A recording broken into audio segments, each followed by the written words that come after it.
Okay, so I hope you're getting the audio now. I hope the audio is there with you now. Okay, so once again, welcome to this particular session where you and I are going to work together on becoming better. So you know that at iQuanta's channel, we have been bringing session after session, marathon after marathon for you. We have worked together on RC, algebra, arithmetic, geometry, and today verbal ability. So in case you are somebody who has not subscribed to this channel, I think this is the time when you go ahead and subscribe straight away.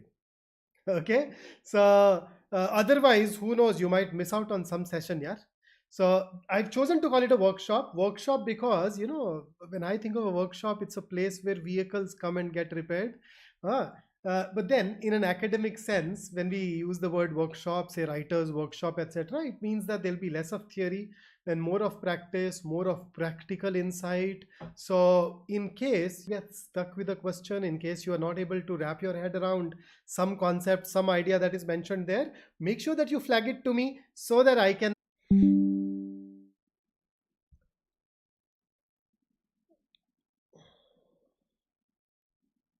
Okay, so somebody saying, how long will the session be? Einstein, I do not know. It depends on you. How long is the session going to be? यार तुम बताओ. So देखो, what I have in my mind is that how many questions do we get in a particular section in when it comes to verbal ability? So we get 8 questions. Now I want you to go through at least 3 VA sections with me. So the goal is to go ahead and solve at least 3 VA sections. Okay, and if you have energy after that, if you are in the mood to go ahead and attempt some more, we will go ahead and attempt some more sections. Okay, Aryan says, is there free sectional mock available in iQuanta for VARC? We definitely have free All India mocks. Do we have free sectional mocks? I do not know, but I'll let the team know and we'll see if we can make a couple of sectional mocks free. If there are no technical limitations, I'm sure we would love to do that for you. Okay, Soham says, what is this scratchpad thing in the cat? Yeah, they are basically creating an opportunity for you to write things if you want to. But frankly, I don't think most of us will be using it. A physical scratchpad is the way to go. Okay, so let's go ahead and start with our round 1. So this is your verbal ability section 1. So within VARC, you know that you get 16 questions of RC and 8 of VA. So let's go ahead and go through 2 questions each for all the 4 varieties that have been asked in the exam over the course of last 6-7 years. So let's start. So typically what you do is, I'll tell you so I'm skipping the directions, but when you look at the bottom right hand corner, this will basically tell you the topic or the question type, right? So you'd see the topic or the question type at the bottom right hand corner, and we'd go ahead and of course discuss each one of those once I receive around 20 odd answers to every question. Okay, then safe percentile. Soumya, define safe percentile. Smog, can we maximize the number of sets so we can learn more, please? Smog, as long as you're around, and I'm carrying quite a few questions, so I hope that would work. And in case you feel like practicing even more, we can always go ahead and conduct more sessions. Right? So let's start. There you go. So here is question 1. Now you notice the bottom right hand corner. This tells you the question type. So this is a para-jumble. You have 4 sentences on your screen. Go ahead, give the answers and tell me what you think.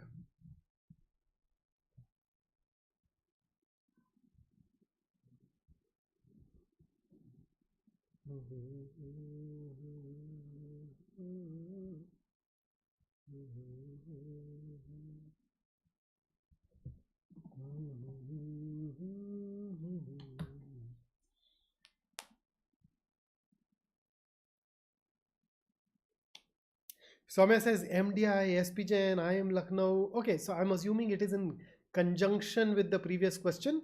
where you asked about the safe attempts. Let's solve this question. Then I'll come back and answer your question. Adil Hussain, the difficulty level has got nothing to do with the percentile. Let's address that too, but after this particular question.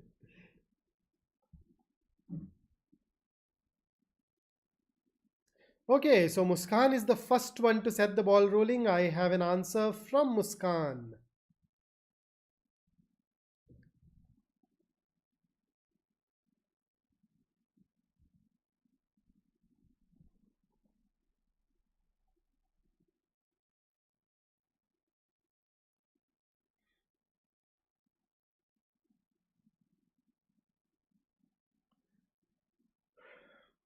So since it is the first para-jumble question, let me go ahead and tell you what I typically do. I read all the sentences and then I identify clues.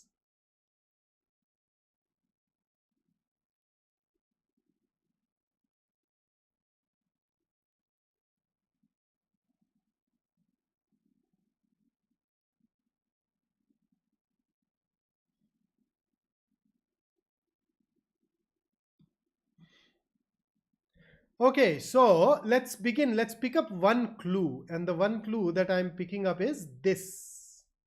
So do you notice the this?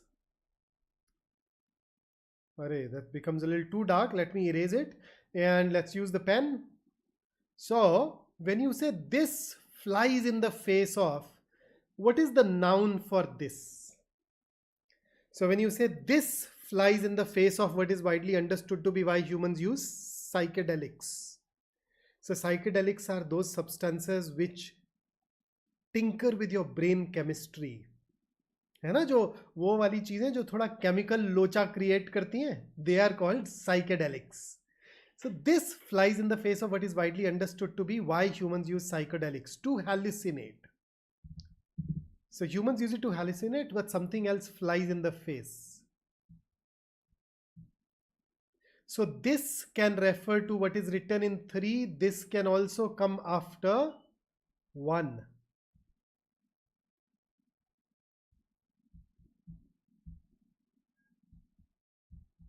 So you notice that this in 2 needs to have either third or first coming right before it. Whatever you do, you have to have at least one of these two. Now let's continue.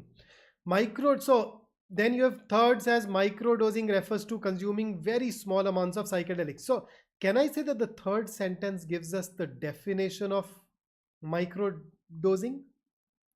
Whereas the first talks about the aim. So what should come first? When you bring in a term into discussion, if you were to give a definition and the objective of the term both, or objective of the activity both, what comes first? So definitions obviously come before anything else, right? So on the basis of that, I can tell you that 3 should come before 1. And then fourth, look at psychonauts. Who are psychonauts? So you know astronauts. Astronauts are people who travel among the stars, the explorers of the space. But here, when you say psychonauts seek to completely alter how they perceive the physical, mental, and spiritual realms, then you are actually talking about people who are using these psychedelics as a trip. That is the popular word, right? So they'd rather get immersed. So now that you've looked at all the 4 sentences, we know 3 should come before 1, 3, 2 or 1, 2 must come together. But then you notice, if I put 3, 2, where does 1 go? 1 cannot go after this, right? If I put 1, 2, then 3, 1, 2 can still make sense. And look at 4th. Psychonauts are wholly uninterested in anything sub-perceptual. They seek to completely alter. So if you put it after 2, where we have talked about to hallucinate, it can go ahead and follow. So if you combine this all, the answer that you should get is 3, 1, 2, 4. So we are putting 2 where it is put because the this in 2 required you to have either third or first coming before it. Now between first and third should come before it as it gives the definition, and 4 has to be put immediately after a sentence where you are talking about people using psychedelics for hallucinations. That's there in 2. So 2 and 4, you combine all of these things together and you get 3, 1, 2, 4 as your answers. Muskan, I defined it at the beginning of the question.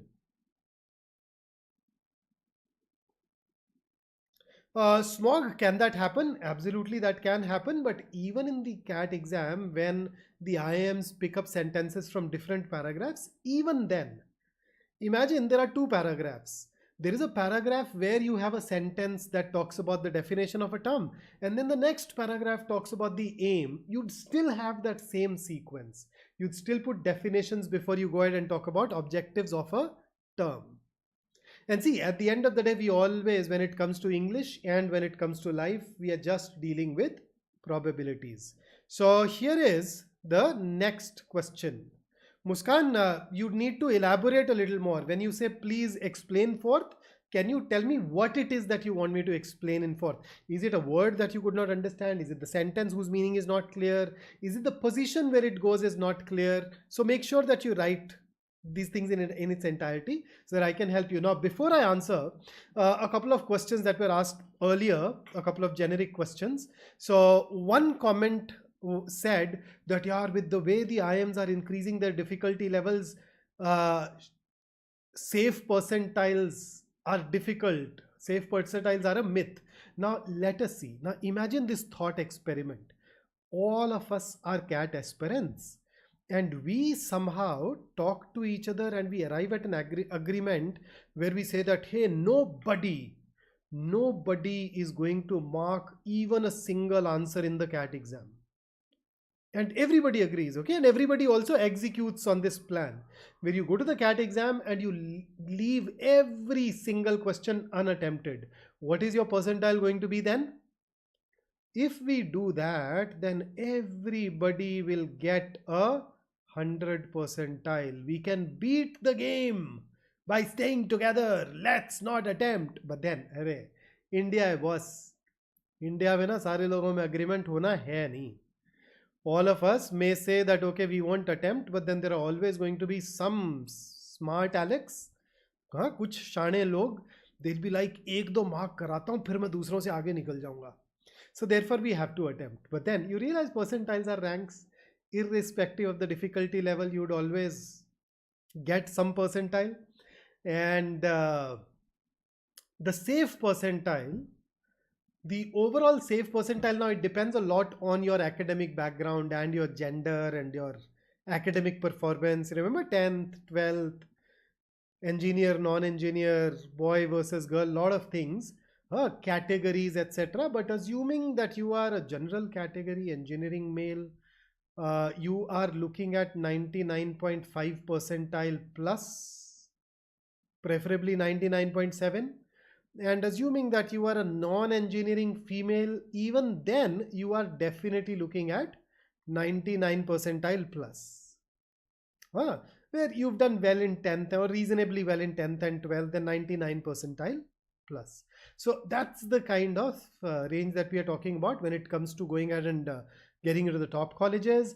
If you want to get 99 percentile in the VARC section, then over the last 3 years, you needed to score between 38.5 to around 44 marks, which translates into 13 to 15 questions net correct.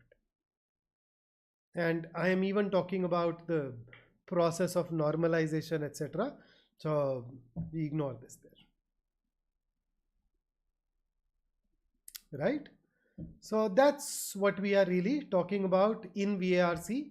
The overall score, once again, I think last year 99 percentile was at around 76. So if you're a doctor who's targeting MDI, I think, yeah, assuming last year's difficulty level, a score of say around somewhere around 80 should do well. Okay, so there you go. Okay, then question number 2 on your screen. The topic is on the right hand side bottom. This is a para-jumble.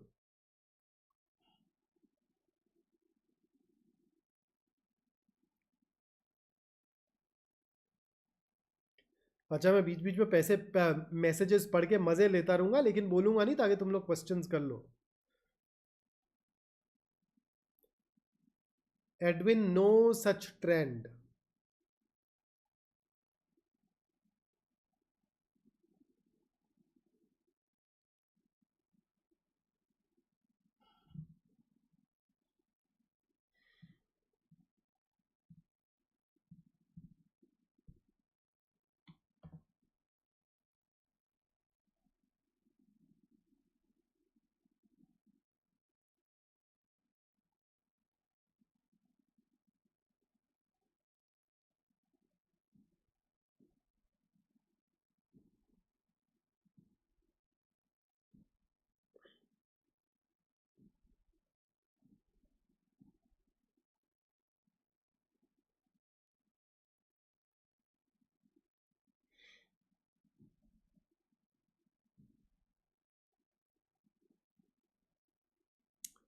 Okay, so we have Ishan, Ria, Soumya, Green Parrot, and Roam with Vikas as our first 5 to answer. Let's see.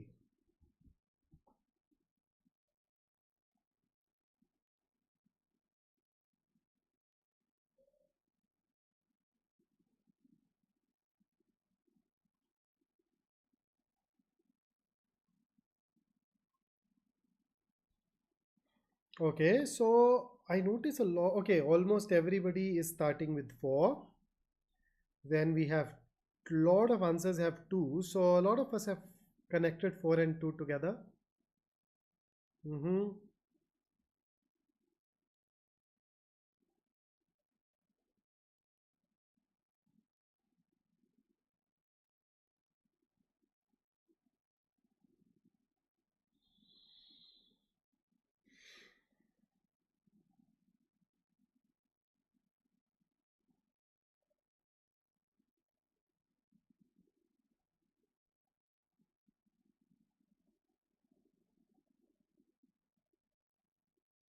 Okay, so here are some of the clues that we have.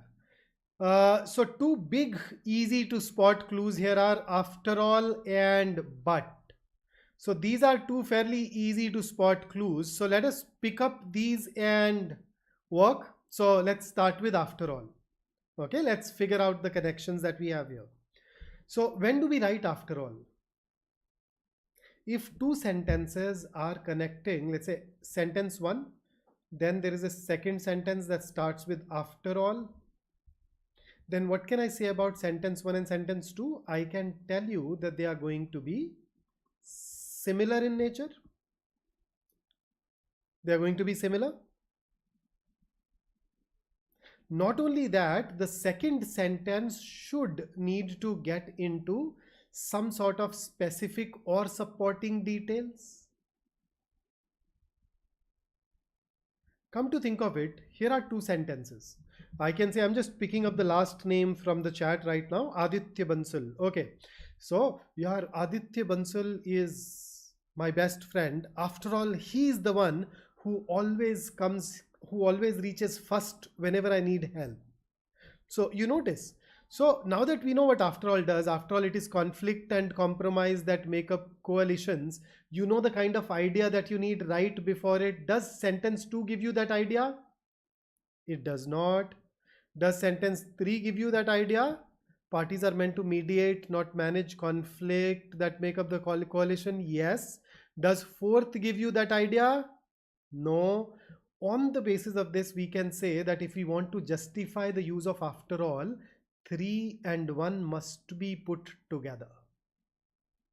Okay, now let's pick up sentence 3. Let's focus on this next clue of ours, but. Right there. So, but parties are meant to mediate, not manage conflict among the various interest groups that make up their coalition. So parties are meant to mediate, not manage.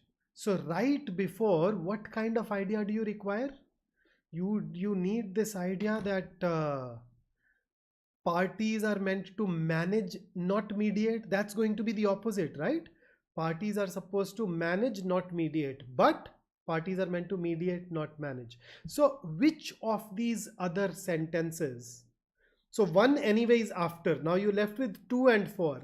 Between 2 and 4, which sentence gives you that idea that parties manage, not mediate? So notice expert management is mentioned in 4th.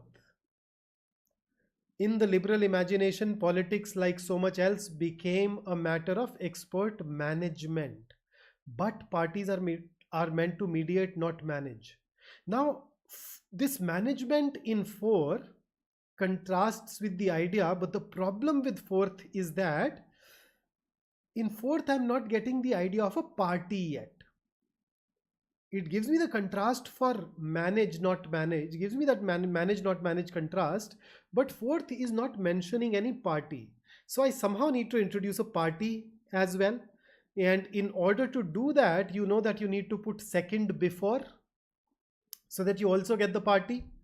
Now, 4th has to come immediately before 3, but you need to have 2 before 4 so that you also start getting the notion of parties. And therefore, if you combine all of this, you'd realize that your sequence will be 2, 4, 3, 1.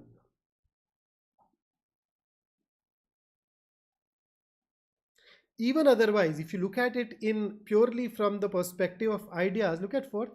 In the liberal imagination, politics, like so much else, became a matter of expert management. And from there, a lot of us used 4 2. How do we go from 4 to 2? 4 to 3, if you want to justify that, but you need to put 4 right before. Otherwise, you won't be able to justify that. So where else would you be able to accommodate 2? So 4, 3, 1 is already determined. The only place that we are not very sure about is going to be 2. And if you compare 2 at the beginning or at the end, you would realize that it has to come at the beginning. In fact, it must come at the beginning because 3 also requires mention of some party already, and that party mention is there in 2. So 2, 4, 3, 1 is your sequence. Sumit ने बहुत सारे H लिख रखे हैं भाई. Sumit, what do we mean by this? Mehak says, do we have RC marathon? Mehak, we took the RC marathon on the 9th of November. So if you just look at the live sessions that have been conducted on this channel, you'd figure it there. You'd find it there. Okay. Avantika, I can understand. लेकिन सोचो, देखो, जब भी कुछ गलत हुआ, कोई ना कोई क्लू था ना जो हमें दिखा नहीं. अब आपने देखा ना, 3rd में पार्टी भी चाहिए था और मैनेज भी चाहिए था 3rd से पहले. तो मैनेज तो 4th में मिल गया, पार्टी लाने के लिए 2 को पहले लाना पड़ेगा. और 2 ठीक पहले नहीं आ सकता क्योंकि 2 में एग्जैक्ट ऑपोजिट आइडिया मिल नहीं पाएगा. जब तक आपने मैनेज इंट्रोड्यूस किया नहीं, तब तक नॉट मैनेज का कंट्रास्ट कैसे देंगे, right? So 2, 4, 3, 1 as our answer to this. Here is question number 3. This question is a para completion question for you. So go ahead and answer this.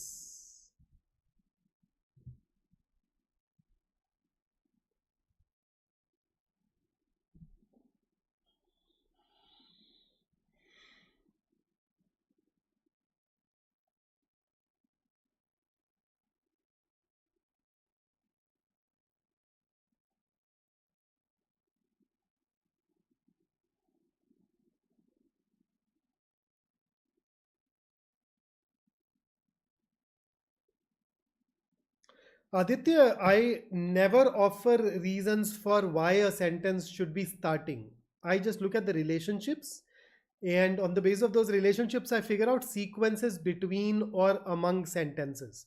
So you notice why we put 3 and 1 together, why we put 4 and 3 together. That left you with 2. So it's better to put 2 before 4. Is it an opening sentence? I don't know. But it's better to put it before 4 for 2 reasons. Reason number 1, you put it before 2 and you're able to justify the parties mentioned in 3. And if you put it after 1, then you are making the paragraph incoherent. You're breaking the flow by moving into the idea that that was discussed, and then you move towards the opposite of that.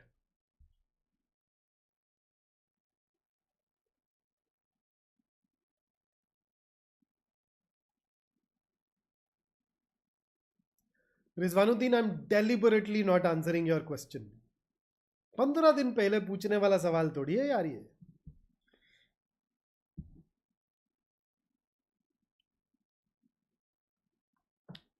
So I am getting 1, I am getting 3. These are the two options that we got. So the sentence says the phenomenon. So which phenomenon? Something has to be mentioned already in order for us to use the. So let's start with the paragraph. The most recognizable symbol of Remembrance Sunday is the red poppy, which became associated with World War I memorials after scores of the flowers bloomed in the former battlefields of Belgium and northern France. So the phenomenon can refer to the blooming of these flowers. So it can come at one. Now let's see, in 1921, the newly formed British Legion, now the Royal British Legion, a charitable organization for veterans, began selling red paper poppies for Armistice Day, and its annual poppy appeal has been enormously successful since. In addition to poppies, wreaths made of poppies frequently distributed. Beginning in the 1930s, some groups have alternatively promoted. Now, if you put this lost sentence at 3, you notice we are talking about a charitable organization doing something. Okay, in addition to doing that, they also do something else. And then the sentence after blank 3 says, beginning in the 1930s, some groups have alternatively promoted white poppies as an emblem of peace. So when you say the phenomenon was depicted in the popular 1915 poem, something, now come to think of it, those of us who have picked up 3, whatever is mentioned here, whatever is mentioned in 3 has happened after 1921. So something that happened after 1921, how can that be written in a 1915 poem? Same goes for 2. If you are choosing blank 2, how can something that happened in 1921 be depicted in a poem that was written in 1915? मतलब ये कौन सी time travelling वाली story चला रखी है हमने? अगर आप 2, 3, 4 कहीं भी लिखते हैं इसको, so sentence 2, sentence 3 talk about something that took place after 1921. If you look at blank 4, you are talking about something that happened in at the beginning of 1930s. How can those things be depicted in 1915? ये मतलब John मैक्रे क्या time traveller है क्या? इसको science fiction बना रहे हैं क्या हम इसको? It doesn't sound very plausible, right? And therefore you can very easily rule out 2, 3 and 4 and lock on to 1, which I think is something that the majority of us have gone on to do that. अनुराग किसका answer दे रहा है भाई? अनुराग पाल. This is a para completion. Just look at the bottom right hand corner. I'll just guide your eyes with the help of the pointer. This bottom right hand corner tells you the question type. Okay, so next question.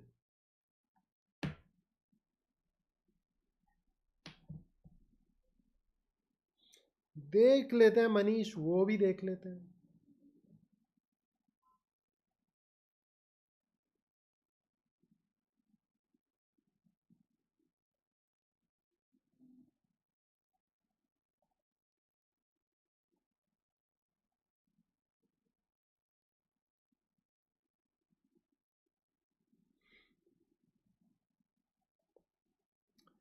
अनुराग अभी ना शायद आप live नहीं हो, एक बार check कर लीजिएगा. In case you are not live, then make sure that you join us live. You can always go through the previous questions later. Mighty King, I've actually made dedicated videos on that. You'd find them on our channel. Okay, there is a video that I had uploaded just a couple of days ago about increasing VRC scores in 2 weeks. There was another video which talked about 6 weeks. So the more or less the things that were stated there are the things that you need to go ahead and work with.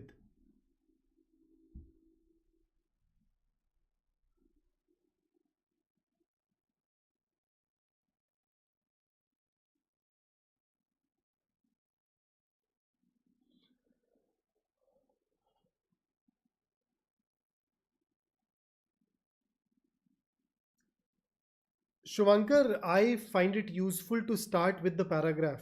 Right now, I'm working with you, so I'm looking at the sentence first while discussing. The truth is, I don't even look at the lost sentence. I always start with the paragraph. That allows me to spot the various clues. In fact, in half of the questions, you are able to see a very obvious gap between two sentences where there is a blank. So try doing that. Okay, so 2 versus 4. So their abundance. So if you want to use their, you need to have a plural noun in the preceding sentence. You require a plural noun in order to justify there. So if you put it at blank 2, the plural noun will be processes. If you put it at 4, you get hydrogen, helium, lithium. Okay, then their abundance. So there has to be something which is present in large quantity, large number, large volume. So when I look at something before blank 2, I am not able to see anything whose which has been talked in terms of having a large volume or a large number. But if I put it at 4, you notice the theory predicts that indefinite amounts of these were produced. So indefinite definitely means large, and therefore that abundance will agree with it. We cannot have blank 1 because blank 1, you can use there to refer to density and temperature, but then in that sentence you're talking about their decrease, and the decrease and abundance will go ahead and contradict each other, and therefore 1 can be ruled out. So the best answer is location 4.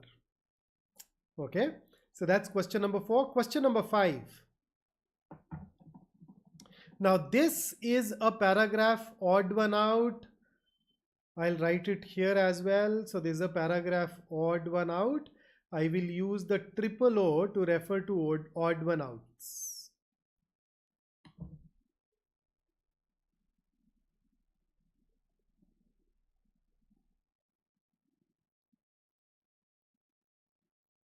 Avantika, I did not look at 3 because nobody shared 3 as the answer. I've only gone on to focus on the options that you give. That allows us to save time in every subsequent question. If you are thinking of a particular blank or answer, please make sure that you send it my way in the chat.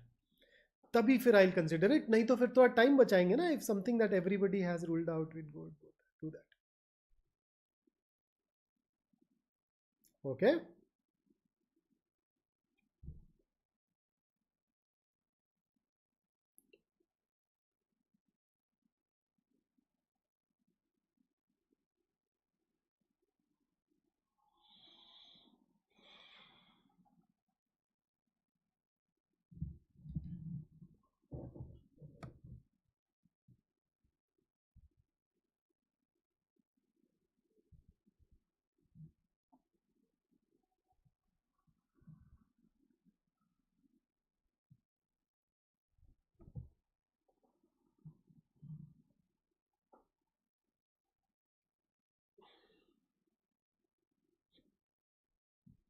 So far I've gotten 2, I've gotten 5.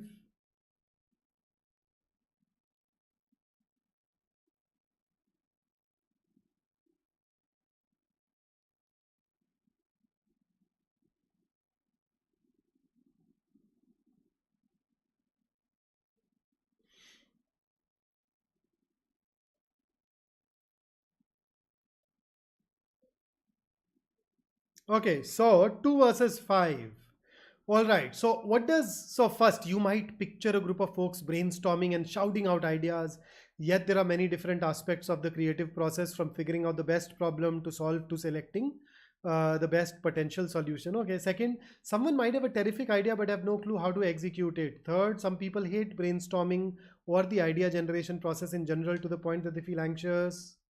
However, thinking divergently, coming up with many possible ideas or solutions is but one of many parts of a creative process. Fifth. Okay, now when I look at it from the perspective of para-jumble, I notice that 5 and 1 form a mandatory pair. To move from the varied products of creativity to the creative process, what do you imagine when you think of people actively being creative? So you might picture a group of folks brainstorming and shouting out ideas. That's an answer to the question that we have been asked in fifth. So 5 and 1 are together. Then if I look at fourth starts with however.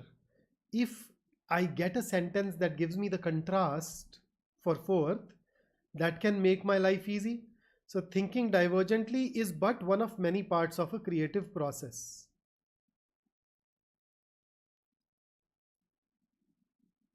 So third provides that contrast. So 3 and 4 are getting, 3 and 4 are getting connected.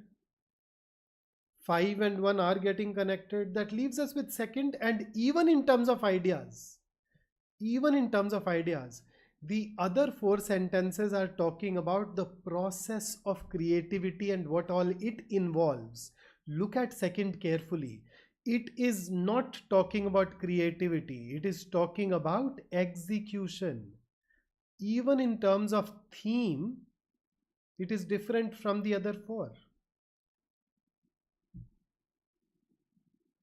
Okay. So fifth and first, how does a creative process look like? Third and fourth, some people hate to produce ideas, hate to brainstorm. However, brainstorming is just one of the things that is part of the process. And that is also connected with the many different aspects mentioned in sentence 1.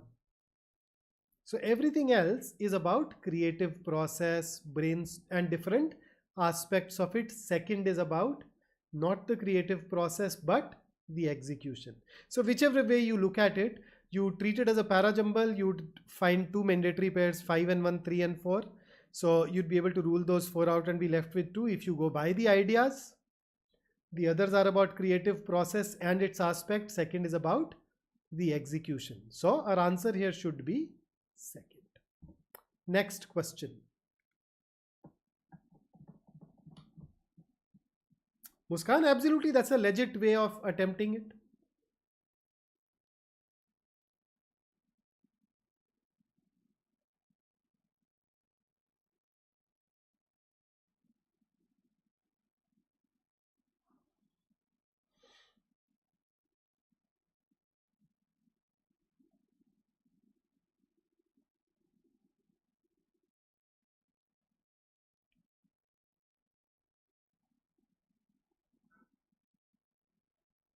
Aman, for every non-multiple choice question in the exam, there is no negative marking whatsoever.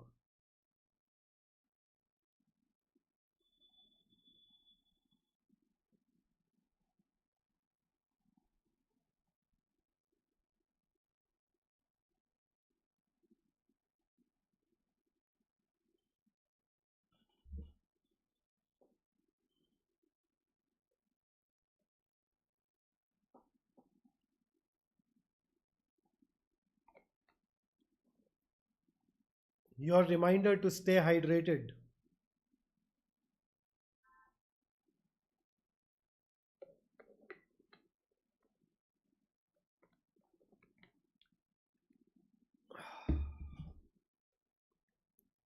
So I'm getting 1, I'm getting 2, I'm getting 3.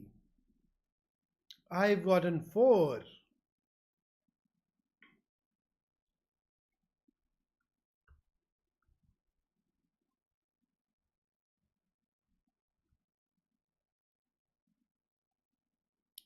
Okay, so let me give you certain things to think of, right?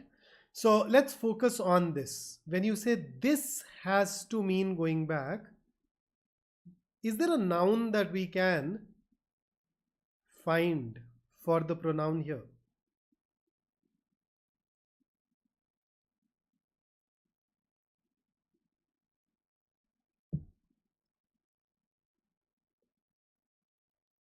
So we are looking for, what does the word this refer to? Adil, good for you. अच्छा, 5 भी आ गया भाई, मतलब सही है. Aditya Jha is wishing everyone happy Children's Day. I don't know whether Aditya can wish that or not, but I can. A very happy Children's Day. And as I often say this to the kids in the family, जो परिवार में जो बच्चे ना, उनको हमेशा एक ही बात बोलता हूँ, तुम चाहे जितने मर्जी बड़े हो जाओ, मेरे लिए तो बच्चे ही रहोगे. But I don't say that to my students. I treat you as a बच्चा today, but ये लिबर्टी तुम्हारे पास अगले 3 साल तक के लिए है, उसके बाद नहीं. उसके बाद फिर we are equals.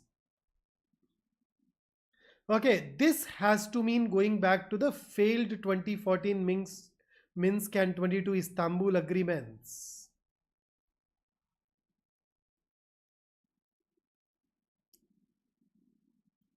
So something means going back. So that's one. Now, this can only refer to negotiations here. These negotiations mean going back to the failed Minsk and Istanbul agreements. Okay, let me ask you another thing. There is no realistic alternative to what? You must propose something. It's only then that you can say there is no realistic argument or realistic or alternative. Then you can also look at this but and think of it. You need a contrast. What do you need to put right before it? Is there any sentence that comes right before it?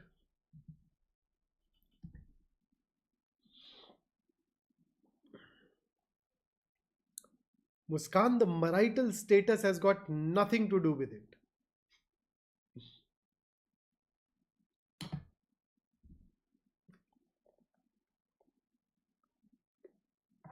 Rashu, no, don't make that mistake in the actual exam, not at all. Rashu Khuraria, bhai, please don't do that.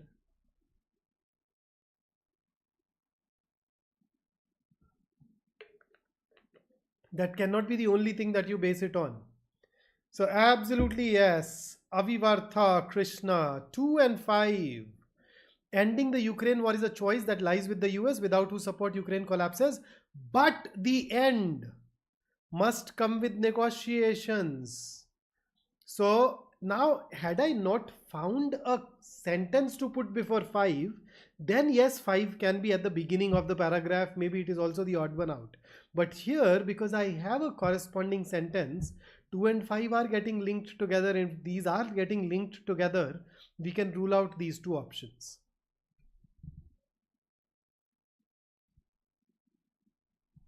And when you say there is no realistic alternative, that means a border drawn somewhere between Russian Ukraine and Kyiv's Ukraine. So Russian Ukraine in quote marks to say basically those parts of Ukraine which are already in control of or under the control of Russia. So if a country were to give up its territory as a solution, it basically means that there are going to be negotiations. It basically says that negotiation is the only possible way forward. There is no military solution possible. So when you say there is no realistic alternative, you're saying there are military options where Kyiv, Ukraine goes on to win the rest of the territory. That won't really work. So this connects it to negotiations. So if you look at 2, 3, 4, 5, they're basically saying that ending the Ukraine war in the hand of the US, but it means negotiations. And if you're talking about negotiations, it means revisiting those previous failed agreements. But there is no alternative to negotiations. Now, first, on the other hand, is mentioning some call between Trump and the Russian leader. After that call, the Russian leader may be tempted to hold off from negotiations. This is something that can be a part of a subsequent paragraph. First goes ahead and talks about the timeline at which or in which these things are going to work. But the other 4, 2, 3, 4, 5 are very clearly written to build a case for the simple fact that Russia and Ukraine will have to negotiate. if I were to treat it as a para-jumble, I will arrange these as 2, 5, 3, 4. Had this been a para-jumble, I'll actually arrange these as 2, 5, 3, 4. Those of you who are saying how are 2 and 1 not connected, if you put 1 after 2, notice 1 is already talking about Russia holding off from negotiations. Now, before you talk about one party holding off from negotiations, before that you need to establish that the only solution is going to be through negotiations, or that there are going to be negotiations. So it cannot come before 3, 4 and 5. It has to come after. Okay, so our answer to this particular question must be option or sentence 1. So very subtle. Holding off from negotiations was the clue for me here that helped me solve this question relatively easily. How is 3? This. Negotiations mean going back to the failed agreements. There is no realistic alternative. Alternative to what? Negotiations or going back to these. Okay, next one. Okay, question number 7 is a para summary question. The paragraph is on this slide. The options are on the next. So I'm giving you 20 seconds to read the paragraph. After that, I'll take you over to the options. Take 30 seconds for the paragraph. Then I'll take you over to the options. And you can use the seeker of your YouTube video to go back and refer to the paragraph.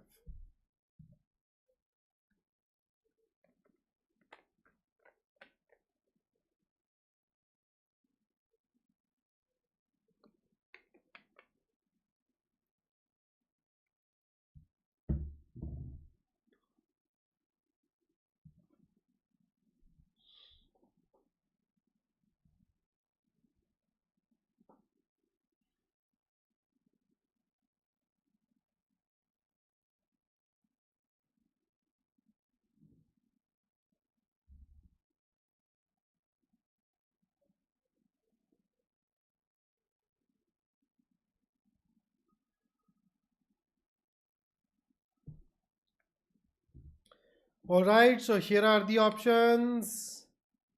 Shreya, not very likely.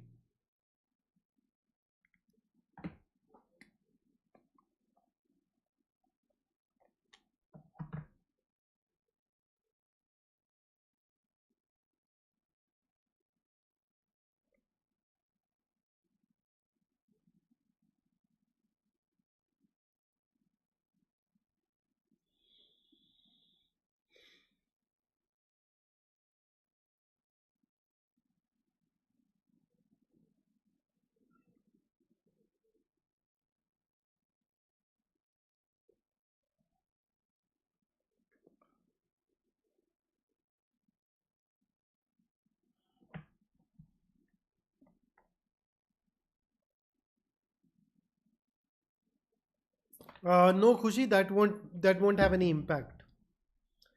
Therefore, you must attempt the theta questions for sure.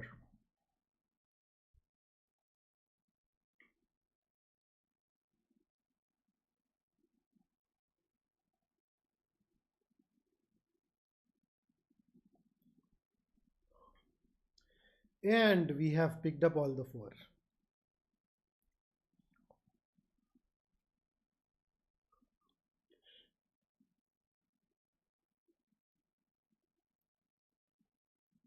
Okay, so let's start with A.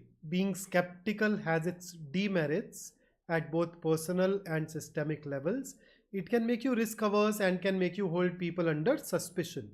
Now, this is all right, except for the fact that option A is missing out on the first sentence, which says it makes sense to be wary of scams.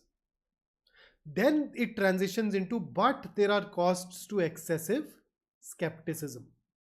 Okay, so it is missing out on that one idea stated in the first sentence. Otherwise, it is okay. B, it is only logical to be careful of scams, but too much skepticism comes at its own cost. This gives you the first sentence as well as the rest of the paragraph.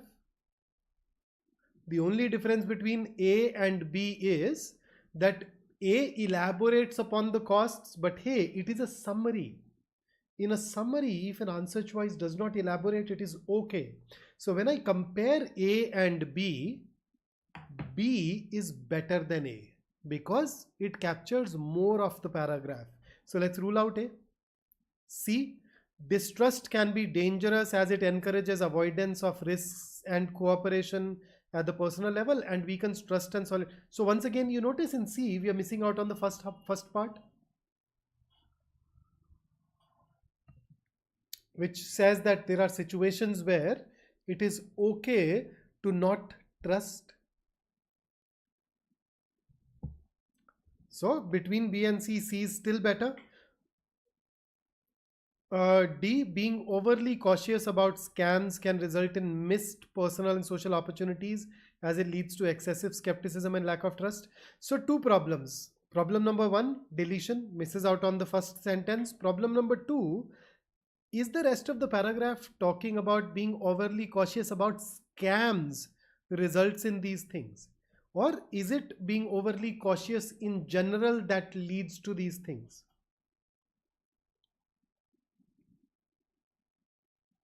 So D is also missing out on the first idea. So considering that B gives you both the ideas and D happens to have one distortion. Moreover, look at another problem with D. Being overly cautious can result in missed personal social opportunities as it leads to excessive skepticism. Being overly cautious leads to excessive skepticism. Is there a cause-effect relationship between the two? Aren't these one and the same thing? And in case you have to establish a cause and effect, in the paragraph, what has been mentioned first?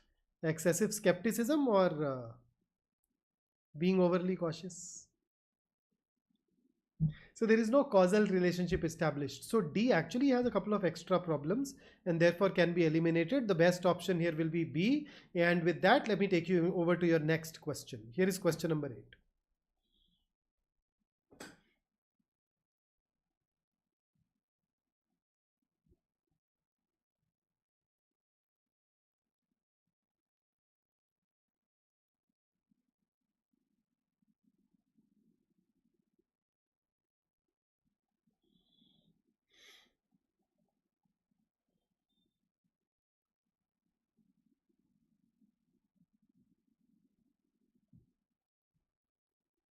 Muskan, then you should practice thinking of the exams as being in a class. Visualize that you are in a class.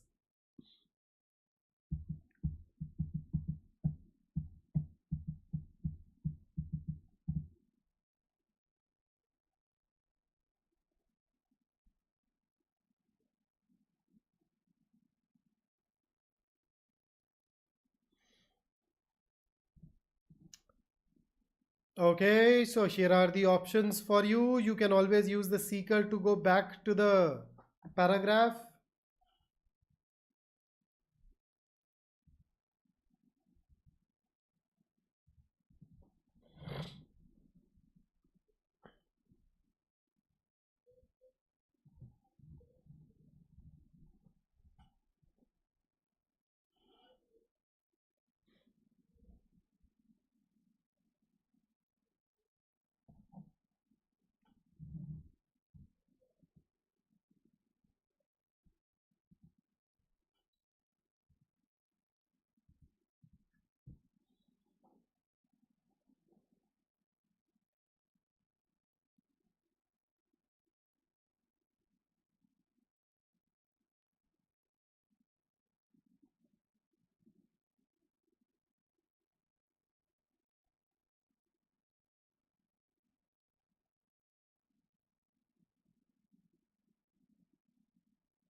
Rupali, isn't that very subjective?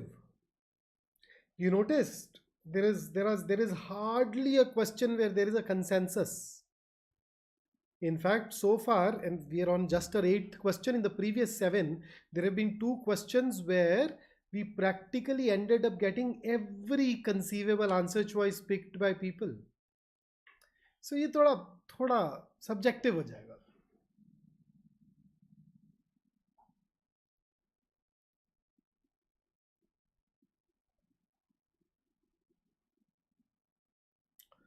Okay, so far I am only getting B as my answer to this particular question. Anybody who's thinking of or is contemplating any other option, please state it. A, okay.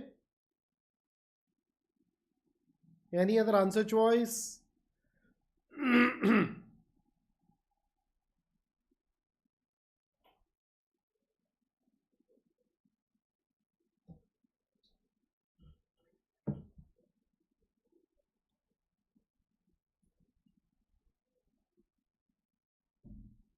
Okay, so between B and A, I'll just point out one thing. Individual success is not mentioned in the paragraph.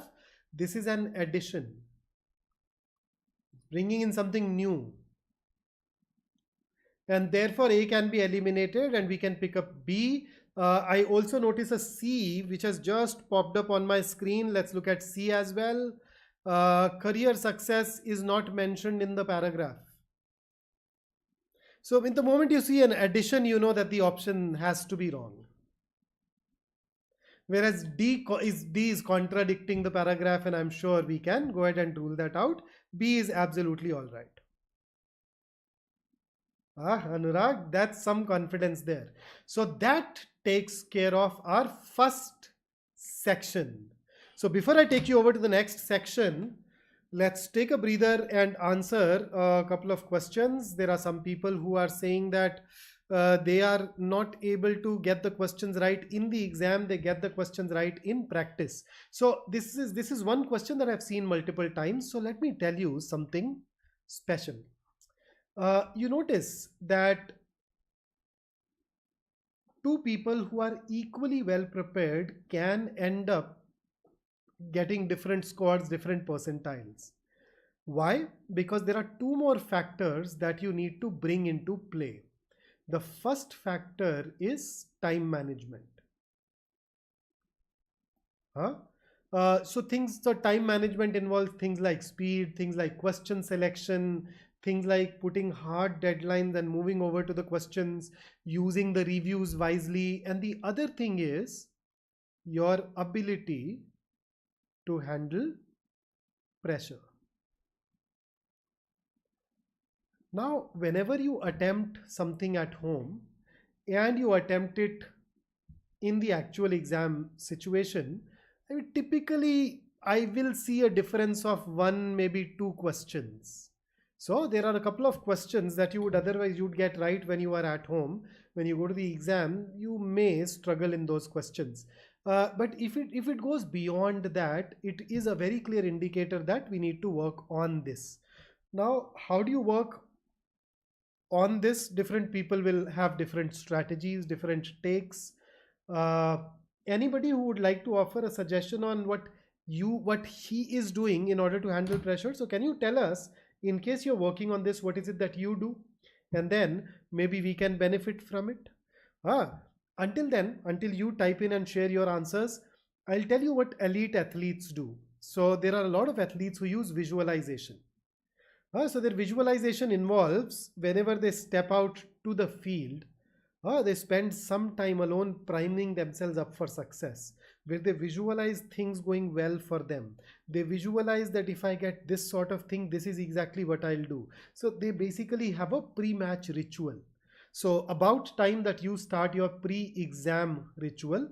Another mental adjustment that quite a few athletes talk about is that whenever they are in a practice match, they think of it as a real match and then put in that kind of effort, that kind of intensity. But when they are playing the actual match, they just remind themselves, hey, this is just another match. It's just like my practice matches. So it's paradoxical, but it works. Then I heard of Abhinav Bindra. You know Abhinav Bindra, you've seen rope walkers. So you've seen these people who would tie a rope So there'd be a rope and they'll walk on the rope. So Abhinav Bindra said that I'm in the sport of shooting where that pressure brings in some adrenaline with it. That adrenaline is useful in a lot of sports. You are a footballer, that adrenaline can make you run faster. You are a runner, that adrenaline can make you run faster. But he said, I'm a shooter. I need to be absolutely calm, and adrenaline messes with that. So why am I talking about Abhinav Bindra? Because attempting the cat is a bit like shooting. You will have that rush of adrenaline, but you need to stay calm. So what Abhinav Bindra did was very radical.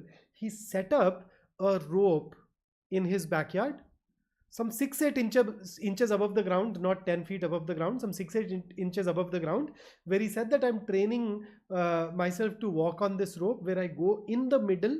You standing on that rope, you can fall. Notice he's trying to mimic that adrenaline rush. And he says that I go there and then I meditate. I teach my body to stay calm there. Then. So maybe you can try that.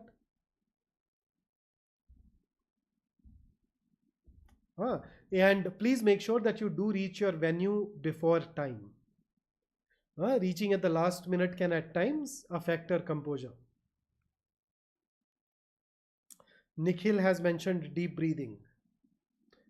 D. Rajkumari has also mentioned deep breathing. Shashank has mentioned cartoon देखो. हाँ मतलब मेरे time में ना when I used to write the exams मुझे ध्यान है, आपको तो पता नहीं, Govinda, you've heard of Govinda? Govinda's movies were amazing and very entertaining. They were a rage back in the day. Of course, nowadays when I look at them, I realize quite a few politically incorrect things that happened back in the day, but they were fun. So maybe you can watch something which is equivalent of that, Rohit Shetty's Golmaal series or something. Whatever, okay? And then work with these things. So take it seriously. It is important to game this particular part of the preparation as well. Okay, so with that, let's start our section 2. Here is your question.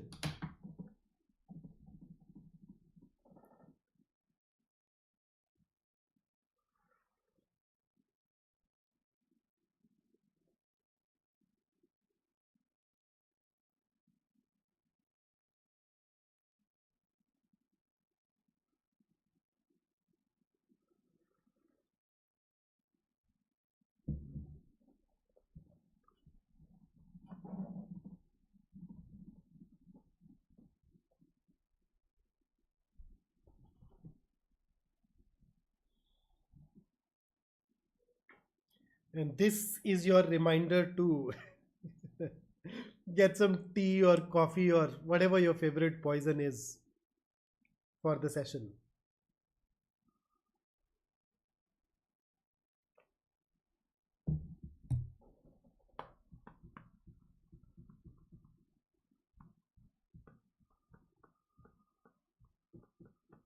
Maulik, you won't have time to do that. So don't bother. Just try and get 8 hours of sleep if possible.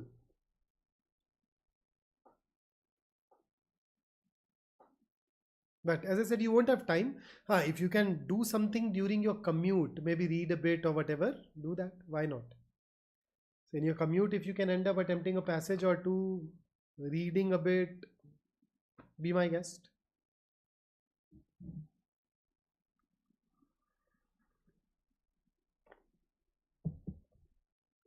So our answer, so this, look at this.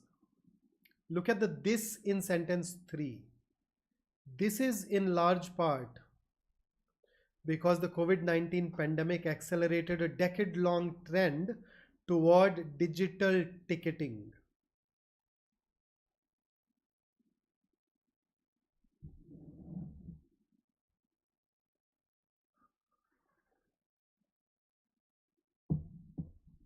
So the this here can only refer to less paper in the theater. Then if you look at fourth is nothing but a definition of digital ticketing. Many theaters offer to deliver tickets as a PDF via email attachment or occasionally as a QR code before March 2020. virtual delivery took precedence when Broadway reopened in August 21 as a matter of convenience, became a matter of public health.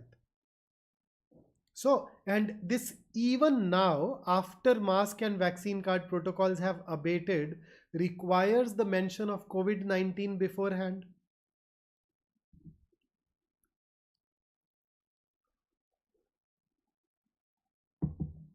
Okay, so the this, because it referred to 1, needs to be 1 plus 3, because 4 basically goes ahead and talks about digital ticketing, comes afterwards. And second says that even now, after mask and vaccine card protocols have abated, this needs to happen quite a long time after COVID. This is the kind of GK that all of us are aware of. So significantly after August 21. And therefore 2, so the correct sequence should be 1, 3, 4, 2. Okay. But Shubham, 1 and 3 are not giving you the same idea.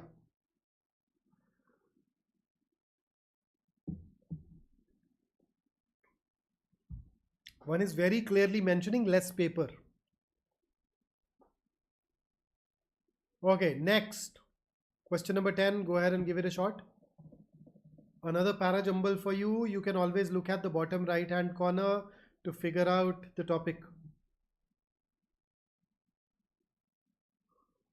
If you put it shouldn't it be 4-3? I'd have to go back and look at that once again, but no. This in third is something that has been accelerated by COVID-19, and it is a decade-long trend. So it has to start before COVID.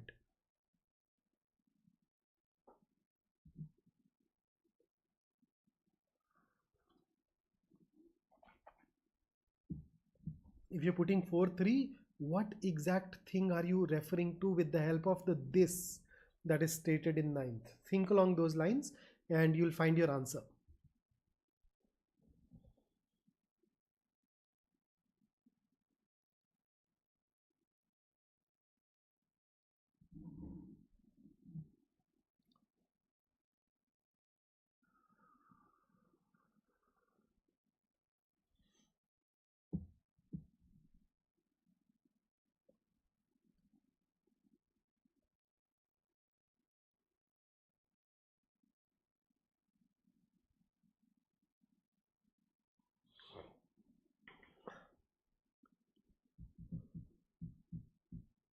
Now, you notice, I'll just highlight some things and I'll ask you to maybe think of those. So that's one. That's another.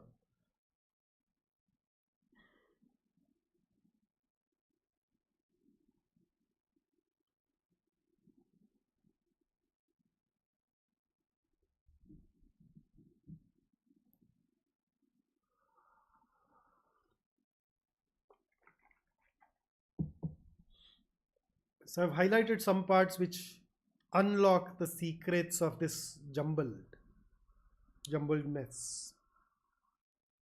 So you notice, if you want to talk about these discoveries, it must come after 3, because third sentence is the one where we have mentioned discoveries. Okay, so 4 after 3. Now fourth says 100 years on, only a few of these discoveries have been translated into clinical practice. And if you look at first is talking about integrating dietary interventions along with targeting and monitoring approaches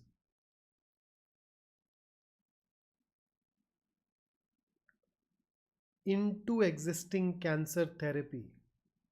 So now we are integrating these discoveries. So fourth says only a few have been translated into clinical practice. One is talking about those things that have been integrated into clinical practice, should come after 4. And I think I don't need to sell why 2 is at the beginning in this particular paragraph to you. When you say the field, which field? The field of cancer metabolism. So you definitely need to have 2 before 3. When fourth says 100 years on, second says research is entering its second century. So that 100 years on, another reason for 2 to be, so that's a reason for 2 to come before 4. Easy one.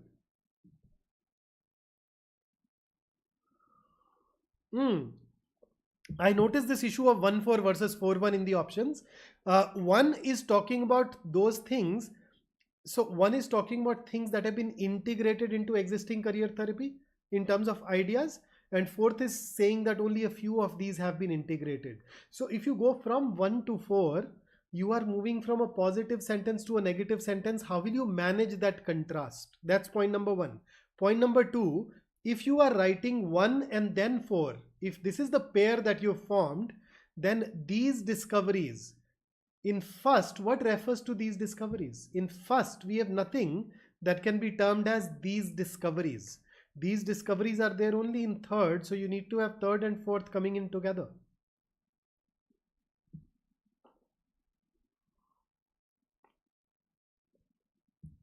Okay. So Vanshika, I'm not looking at it in isolation, why 2, 3 and not 2, 1, but if you look at, we need to have 3 and 4 definitely together. We need to have 2 before 3 and 4. So your choices now are 2, 1, 3, 4 versus 2, 3, 4, 1. Now between the two, if you're using 2 and then 1, you are talking about a specific part of the research.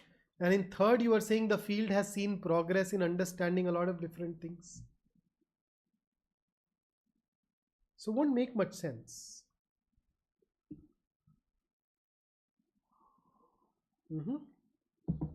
So anyhow, next question. Chaliye, let's get into this para completion. Let's see.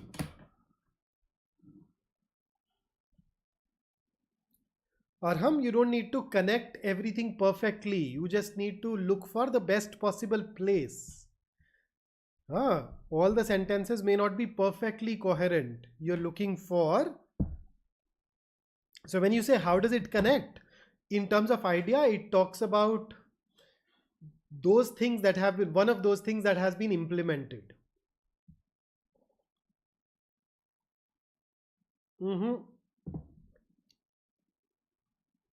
3 and 4 have to come together, otherwise you'll not find a noun for these discoveries.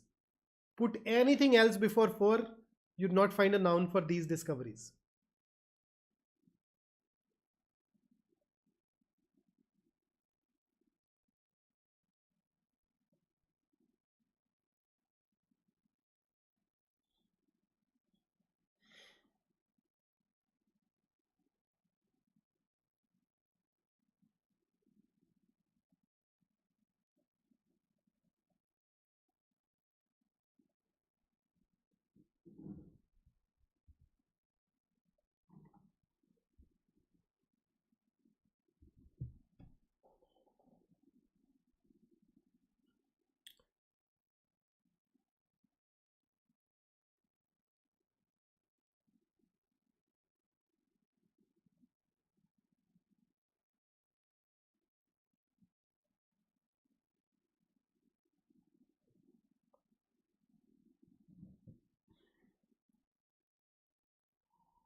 Now see, those of us who read extensively will perhaps find this question easy.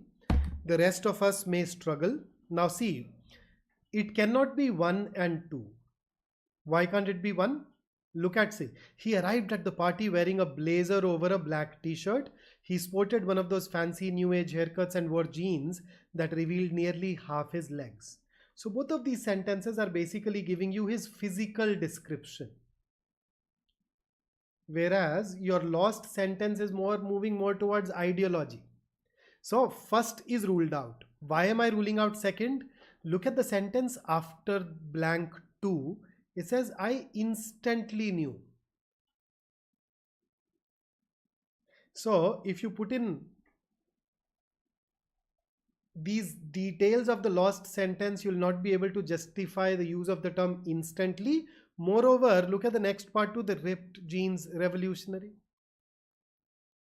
So 1 and 2 get ruled out. Your choice is between 3 and 4. Which one should we choose and why? Which one should we choose and why? So I see that some of us have picked up 3. Quite a few of us have picked up 3. Some of us have also picked up 4. So 3 versus 4, how to decide? So lost sentence gives us the name. It says that he was a communist, a Maoist, he quickly added, presumably worried that I might mistake him for one of those sellout Trotskyists.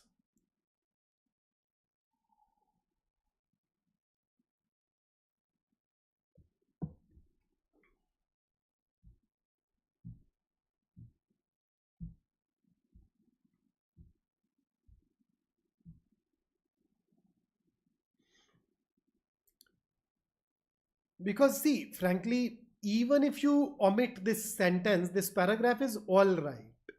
Even without this sentence, this paragraph is okay.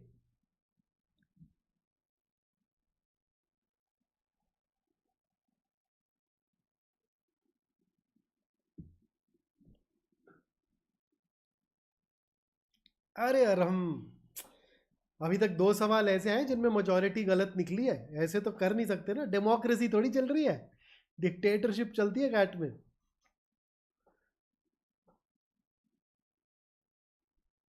See, why did I call the lost sentence irrelevant? When you say, I knew how to proceed, he looked at him, he figured out that he's a typical example of an individual that you find on campus, and you would know while dealing with a typical example how you should proceed.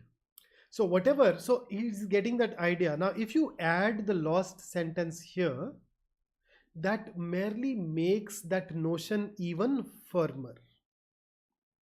That make it even more strong. So that knowledge of how to proceed gets enhanced by putting this sentence here. His name was Sam. He was a communist, a Maoist. I knew how to produce. And then the other part is keep a running mental tab of his most hilarious quotes. That's again something that is linked with his being a communist or a Maoist. So if you put it afterwards, we won't really find this hilarious quotes bit justified. And therefore, on the whole, we should lean towards 3. Okay, so here you go. Next question. Another para completion. Kaushik, they can do that any day they want.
Okay,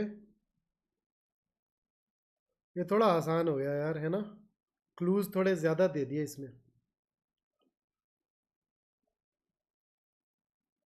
Okay, so you notice this part. I think this will unlock the answer for you. So when you say that's why grid operators make careful observations and predictions to determine how much electricity power plant should produce minute by minute, hour by hour. So this is the reason.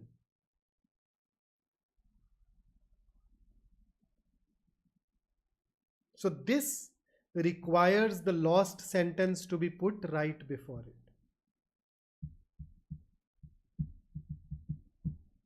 And that's why 2. Yeah, this is definitely one of those easy ones.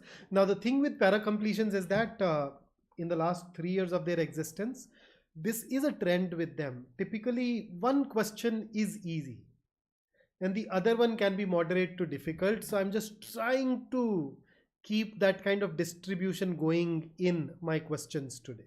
So 2 it is, I think that will work. So that's why settles 2 for you for sure. Okay, then here is the next one. This is a paragraph odd one out. Those of you who are joining in just now, triple O basically means odd one out.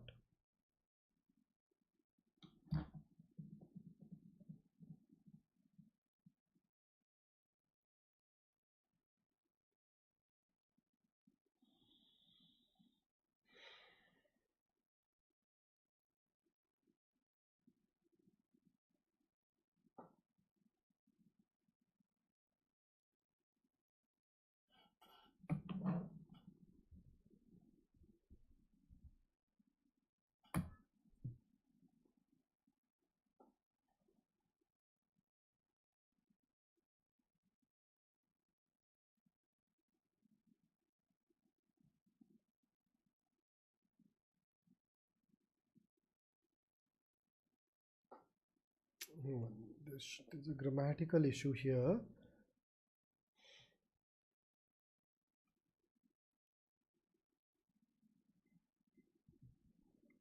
Should be create and not created. Let's fix that.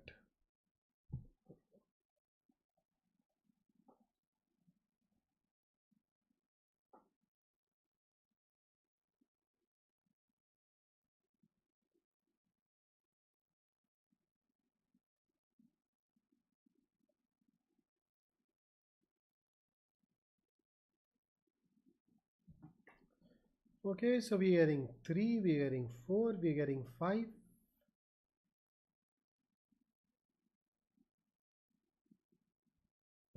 You notice 2 and 5 is a mandatory pair. If you're removing one, you should ideally also remove another. Why? Let's see. There are a couple of things that need to come together. So 2 and 5 are connected. Can I leave one of these two out? I can, but if I have to leave one of these out, it has to be fifth. But when do I do that? I do that if 2 and 5 are the last two sentences of my paragraph. I can leave the fifth out and say that, okay, it goes to the next paragraph. But then the problem here is that 2 and 5 cannot be at the end. Why can't they be at the end? I also see 1. So why can't Abbe 1? Okay, let's see. So 2 and 5 cannot be at the end. Why? Because fourth is a question. Now, if you put fourth somewhere in the middle, then the next sentence should, so the sentence that comes after 4 should provide you an answer. That's one way of proceeding the paragraph further. And if you do not have the answer, then you need to put in more questions. There are only two logical ways in which you can maintain coherence after fourth. Now, do you see more questions or the answer to fourth? You don't.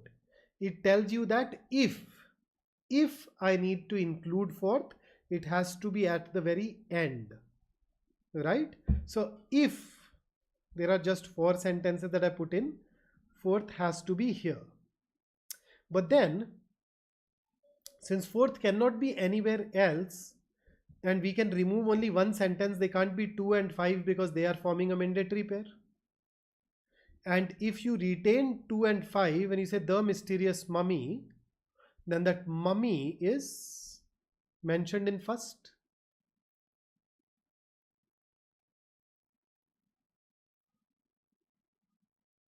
So you can't omit first. So what did we omit? If I retain 4, I've omitted third, but look at third. His remains create instant intrigue even after 50, 300 years.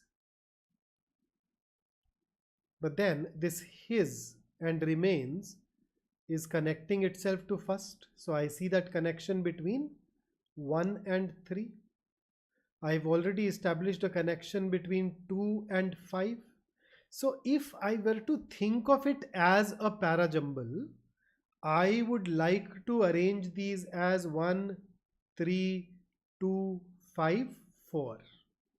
But then it is not a para-jumble question. It is an odd one out question. I need to leave one sentence out. So there are two possibilities now. You can push out. So in such a scenario where all the 5 can be connected, you can either leave out the first sentence of the group or the last sentence of the group. So between the two, which one is more critical for the paragraph? Retain that. Which one gets connected to one or more of the other sentences? Retain that and push the other one out. So here, fourth is the less critical one. Fourth does not have a direct connection with any other sentence. It is connected in terms of ideas. It does not have a direct connection. So as I said, it can very easily go as a part of this paragraph, but if the choice is between 1 and 4, and I know it's a paragraph, 1 is going to be a topic sentence. All the other sentences, after all, including fourth, is about Odzi. And therefore, let's push the fourth one out and mark that as our answer.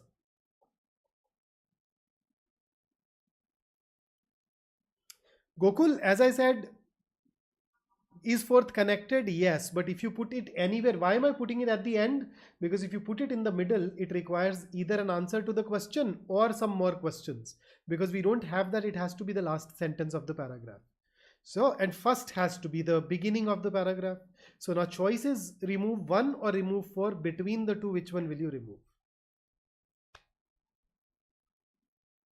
So that's the call that we are taking in this particular question. So that's why 4 as our answer. Okay, next question. Here it is on your screen.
Shivesh, that's how some of the CAT questions can be. I can't help it. There is a certain degree of ambiguity in some of the questions that they create. If you are my student, then you may have noticed that in my classes I talk about 4 different ways of creating odd one out questions that have been employed by the IMs. One of those ways is where they give you all the 5 sentences from the same paragraph without any editing. So if you're familiar with those 4 ways and you keep those 4 ways in mind while solving these questions, then these possibilities will make it easier for you to zero in on the answers.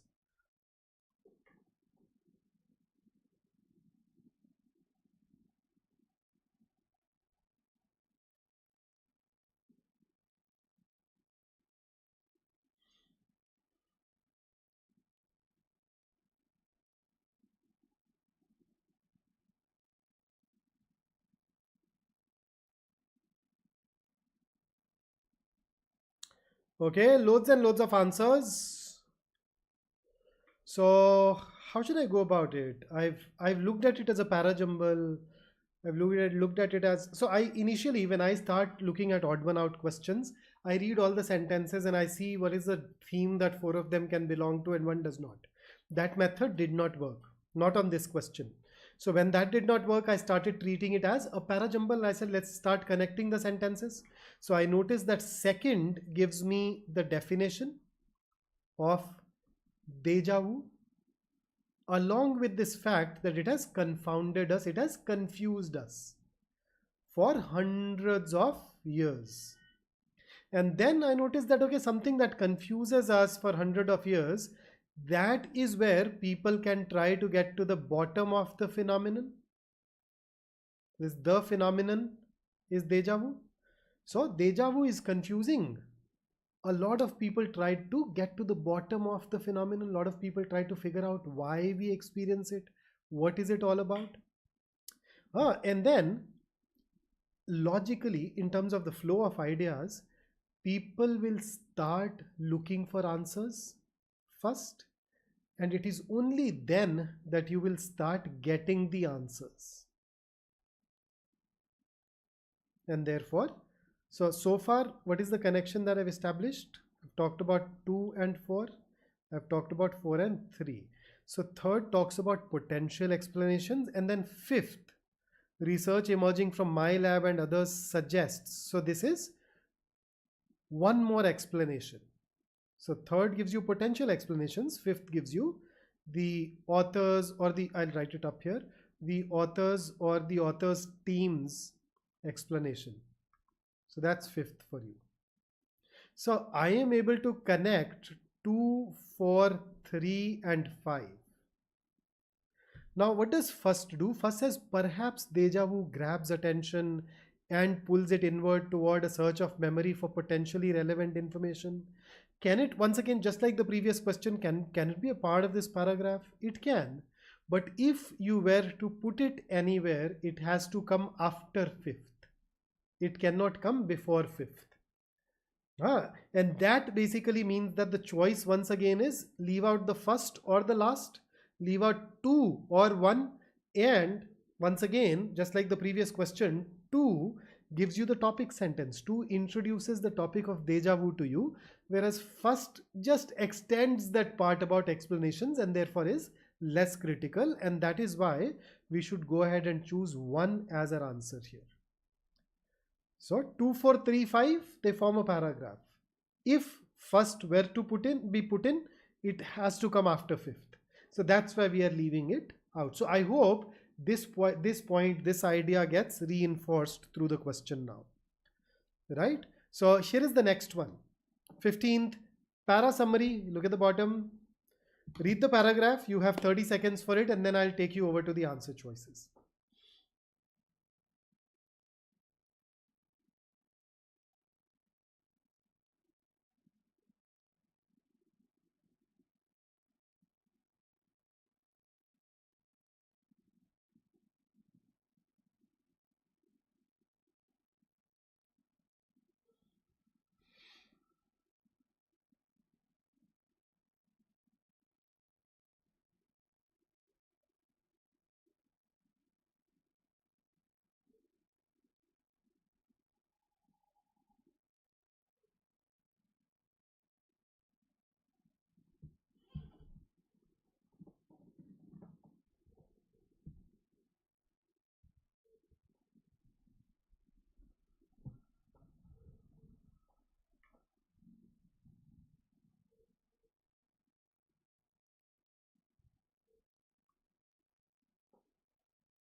Okay, what is this? What do you understand by scale neutrality?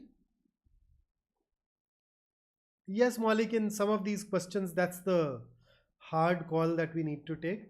What do you understand by scale neutrality?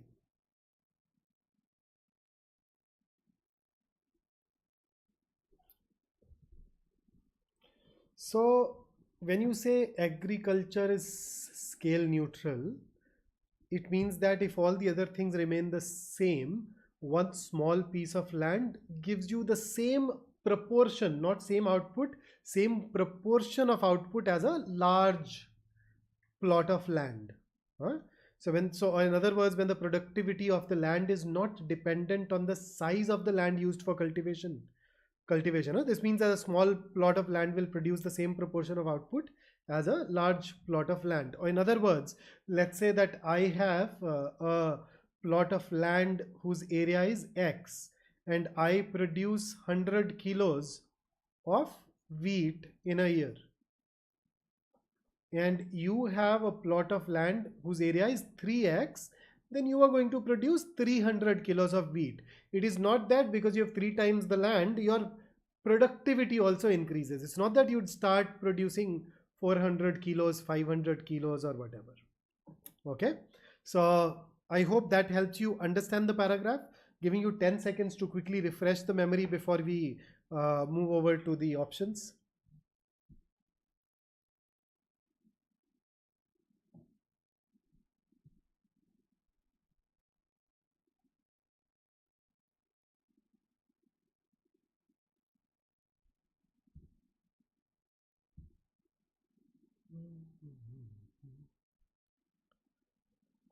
Whew. Okay, so here are the options. Go ahead and take a stab at the best one.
Okay, a lot of C's, a D, an A, all right.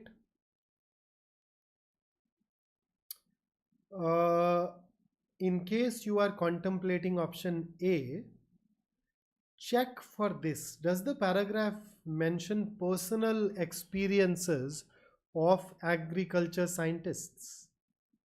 Number 2, does the paragraph mention all the agriculture scientists, or does it mention some agriculture scientists that it has termed key? So you notice a distortion through generalization, plus when they say agriculture scientists, that's a distortion instead of key agriculture scientists. And when they bring in personal experiences, they are bringing in an addition. So a distortion and an addition. What else have we picked up? Okay, somebody has also mentioned D, research on the Green Revolution has mostly focused on its overlooking the community perspective. How the local farmers adapted. I'm just going to the paragraph once again to see if the adapted bit is mentioned there. That adapted bit is not there. And even otherwise, it misses out on the key agriculture scientists. Because C captures all of these, that should be the best option for you. In case you're worried about agricultural fraternity, that's basically a synonym for community here. Remember that part which talked about community ideations. So this captures that. Okay. So C is the best answer. Here is the next question. Read the paragraph and then I will take you over to the options.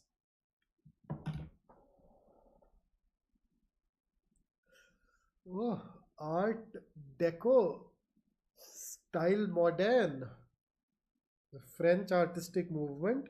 that said that, hey, even industrially produced things can be artistically beautiful. And it propounded things that were a little unconventional, sophisticated, looked rich. Some people also call it muted cubism, but then in order to explain that, we'd have to turn it into a class on art history. So if you know about cubism, Picasso and his works, then you probably know what is being mentioned here. Maulik, NGOs are mentioned in the paragraph. NGOs are there in the paragraph. Go check it. Should I just quickly take you there? Look at this non-governmental agencies. So NGOs are non-governmental agencies. NGOs are what? Non-government organizations. Agencies versus organizations, man. Come on. Okay, so taking you over to the options. I hope you've read it. So 10 more seconds and then I'll switch.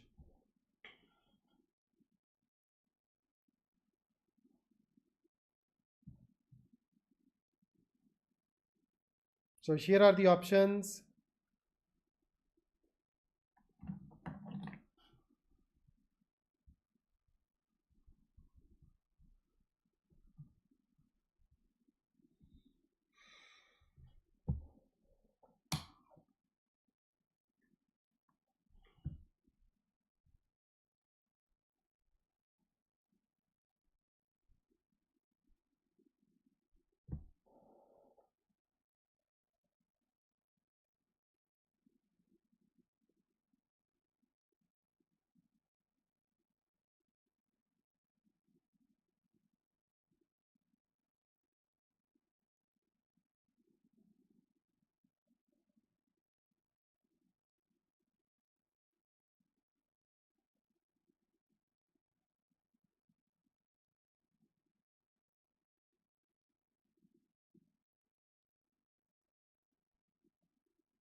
Okay, a lot of answers streaming in.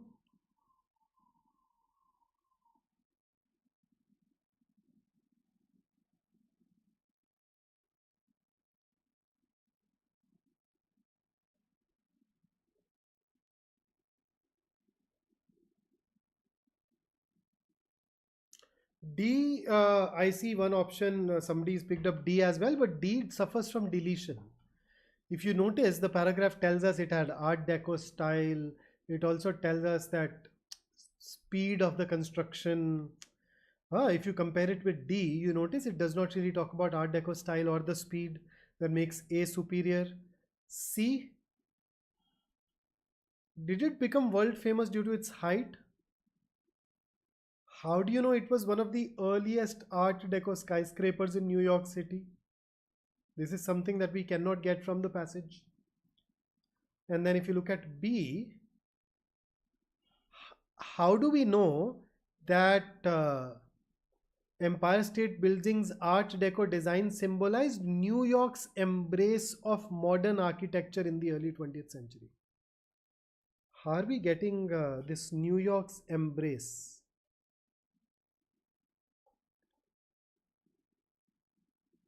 So all the paragraph says is that Art Deco style flourished in New York City in the 20s.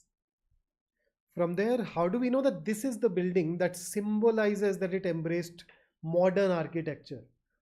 Are the other styles of, was this the only modern style of architecture? So you realize there are these very subtle distortions in B. Plus, B is missing out on the speed bit. So the best answer choice that we have here is A. So that takes care of our second section.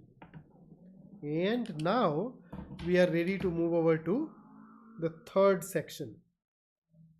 Sorry, looking at the screen for a long time makes my eyes a little watery occasionally.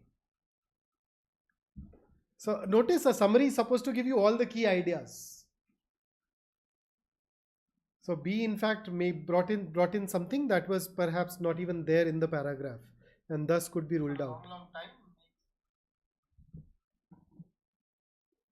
Okay, so let's go. Ready for the next round?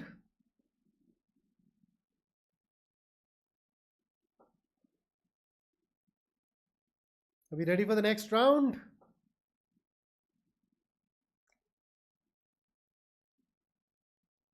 Tushar says, let's take a break for 4 minutes. Tushar, you can take a break. In the interim, what I will do is then I can answer a couple of questions of yours before we get into yet another stab at the VA part of the paper. हाँ केशव, वो ना RC की marathon अलग, वीए की marathon अलग से plan की हुई थी, तो उसी हिसाब से जा रहे हैं. But you are absolutely right कि अगर आरसी भी डालते तो पूरा सेक्शन हो जाता, बट कर लेंगे यार, वो भी क्यों चिंता कर रहे हो उसकी. हाँ, सो आदित्य से सर ऑड वन आउट नहीं हो रहे अभी तक, एक भी सही, क्या करें. अच्छा आदित्य देखो, every paragraph, why do we divide a longer text into paragraphs? We divide a longer text into paragraphs because a topic can have a lot of different aspects to it. So you can have aspect 1, aspect 2, aspect 3, so on and so forth. So whenever we go from one aspect to another, we tend to change the paragraph. So every paragraph basically is the topic confined to a particular aspect. These two things taken together are known as the theme of the paragraph.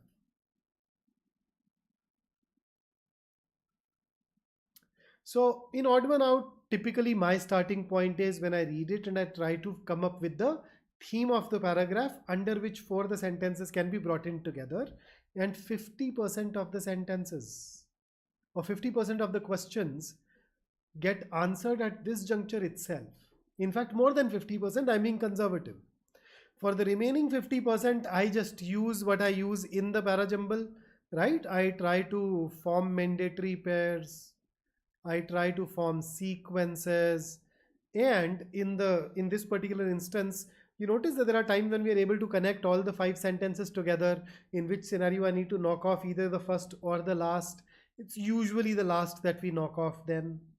So go ahead and do that. Let's see. So if you're not able to identify the theme of the paragraph, it can be an issue.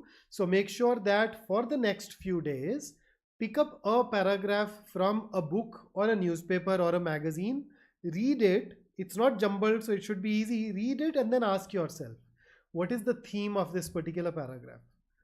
Do it 2-3 times every day, and within a week, this should come easily to you.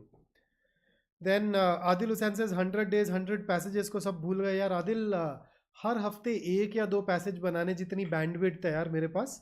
तो जो paid batches है ना, they obviously are more important, है ना. फिर paper pass में आता है तो थोड़े मैराथन्स इम्पॉर्टेंट हो जाते हैं और वो सब चीज़ें हैं. तो इसलिए वो जो सीरीज़ है वो उसमें धीरे धीरे एडिशन होते रहेंगे, तो चलता रहेगा. Let's see. केशव, थोड़ा और माइन्यूटली ऑब्जर्व करना है, इसका मतलब पैराग्राफ्स को. कोई एक आध क्लू है जो मिस आउट हो रहा है, उसे देखना सीखें.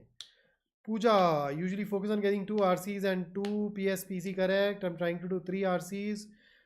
Pooja, if you can, why not? Absolutely. The ideal is to attempt all the questions, but it should be done by building up your ability. If you try to go beyond your ability, you increase the number of errors. That's not the right way forward. Prajit, can we? Yes, we can. But the problem is, we want to go from easy questions to difficult questions. What if it is the VA which is easy and the RC which is difficult? So you'd end up missing out on some easy questions. So I would recommend that you definitely look at, para completion is something that you can perhaps still think of maybe deprioritizing, but you should not deprioritize para-jumbles because they are non-MCQs, so no negative marking. Para summary, which I personally think of as miniaturized RCs, miniaturized main idea questions. So try doing that. Maulik, that varies from section test to section test. Here I'd have to go ahead and look at that. Max says, can I please restate the 4 ways? Absolutely I can. So way 1 is pretty obvious. take 4 sentences from the same paragraph, 1 sentence from some other paragraph. Okay. Way 2 is where all the 5 sentences are from the same paragraph, but there is 1 sentence that is edited to make it a misfit. Then there is this third way that I've already told you about. 5 sentences all from the same paragraph. No editing. And the fourth one I think is the simplest one, where you have 4 sentences from the same paragraph. 1 sentence, notice in way 1, I told you that 1 sentence is from some other paragraph of that same article. So it is written by the same author. But in this fourth type, there is this 1 sentence that is created by the examiner. Or the question creator, not even the examiner. So there's a subtle difference between 1 and 4. In 1, because that 5th sentence is also written by that same author, the style matches exactly and therefore it can pose a challenge. Whereas in 4th, there are these subtle clues that tell us that even the style is different, so that makes it easier for us.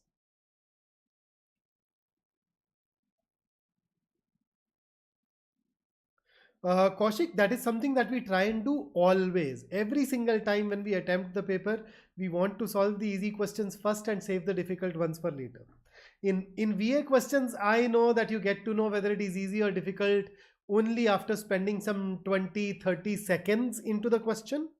But now that you've spent those 20-30 seconds and you realize that it is going to be one of those questions which will be time consuming for you or very challenging for you, you would ideally like to leave it. Mark it for review and then move on.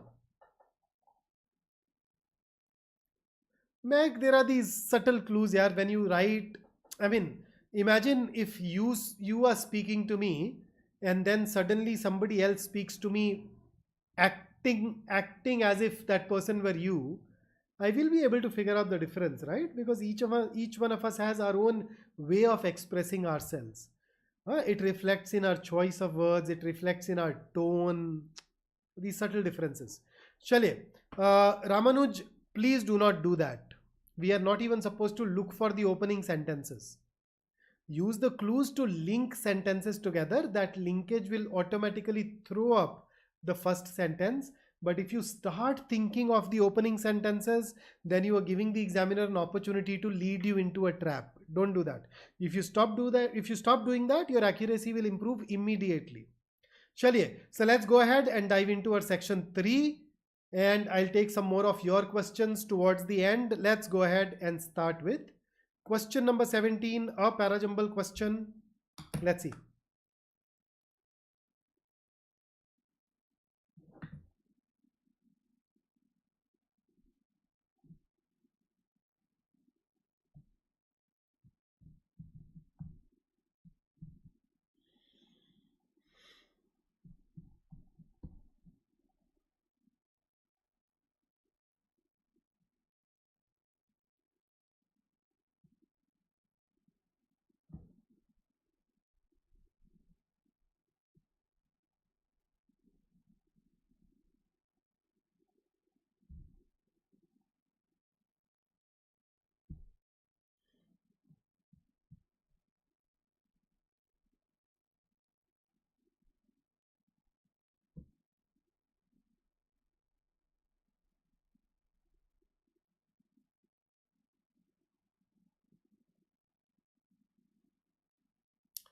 Tarry generally means to delay leaving. So you are at a particular place, let's say you are supposed to leave after 15-20 minutes, but if you stay there for longer than what is expected, if you stay there for longer than you should, then we say that you tarry. So tarry with time, if I were to say here, it would basically mean to be tardy.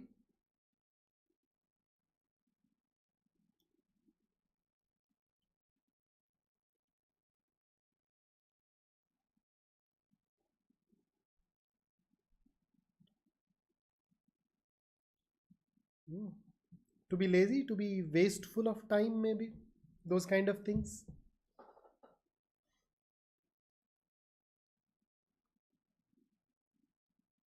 Now you notice here is how we pick up these idea based clues. When I look at this as an antidote, I have a question in my mind.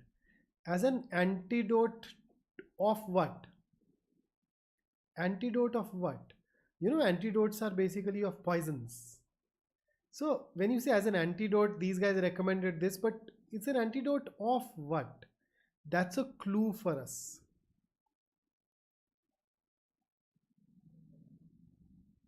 Then I think this is a very important clue. In other words, basically tells us that this sentence is paraphrasing something that has already been stated. I mean, it gives you the same idea using a different set of words.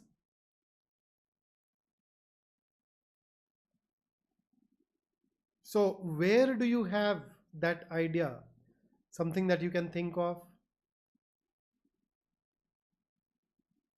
What do you understand by total proximity and simultaneity? So proximity is the state of being near in space, near in time. So for example, if you and I live in proximity, it means that we live close to each other. Our houses are close by. And then simultaneity means two different events happening at the same time. So let's read the second sentence. In the Scent of Time, a philosophical essay on the art of lingering. Somebody suggests that our experience of intervals is being destroyed in order to produce total proximity and simultaneity. Now, if you read it in conjunction with fourth, you'd be able to understand when everything and everyone is within reach at all times. You notice, come to think of it, we have services like Zepto, Blinkit, Flipkart Minutes. So if I want something, I can get it immediately. I don't have to wait. So let us say I want to have a particular ice cream. Now, in order to have a particular ice cream, until a few years ago, I had to step out of my house, go over to that store, and it's only then that I could have had that ice cream. But then came in Swiggy and Zomato. But then at least, thankfully, they spared the non-food items. But these places like Zepto, Blinkit, now whatever I want, I mean, imagine, you know that there is this particular festival called Dhanteras, happens before Diwali, where people think it is very auspicious to buy certain things. One of those certain things is precious metals like gold and silver. So every year my mother drags me to a jeweler and we buy some precious metal or the other. I was sitting down with a neighbor of mine at 9 in the evening when he suddenly like, oh, it's Dhanteras, I forgot to buy a coin. He ordered it on Blinkit and I kid you not, after 14 minutes, the coin was in his hands. So did you have to wait? No. So our experience of interval is being destroyed. So the time lag that used to happen between something that you wanted and something which is no longer, and then when you get it, there is an interval between it. These places are minimizing that interval. Until 30 years ago, if you had to talk to somebody, and I'm from that era where you had to book a trunk call. Now, I think 100 years ago, the only way for people to interact was to go there in person if they wanted to have a real-time conversation. But then phones and today WhatsApp, phone calls, all these video calling services, they've made it all instantaneous. Right? So 2 and 4 are getting connected by that idea. And first is an antidote to that. They're saying tarry with time, okay? Deliberately delay it. Make spaces for the play of purposeless action. And then, in other words, paraphrases what is stated in sentence 1, reappropriate some of the time and space being withdrawn from us. So you're deliberately introducing that time. So you're getting 1 and 3, but because it's an antidote of what is mentioned in 2, 2 has to come before 1. So if I combine all of these, our answer must be 2, 4, 1, 3.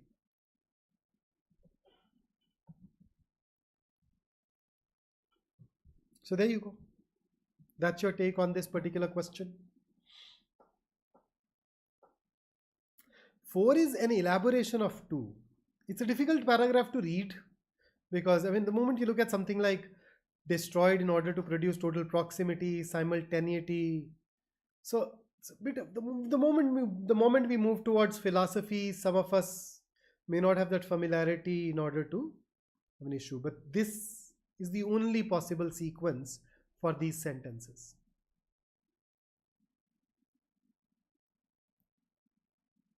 Okay, so here is the next one. Question number 18 on your screen.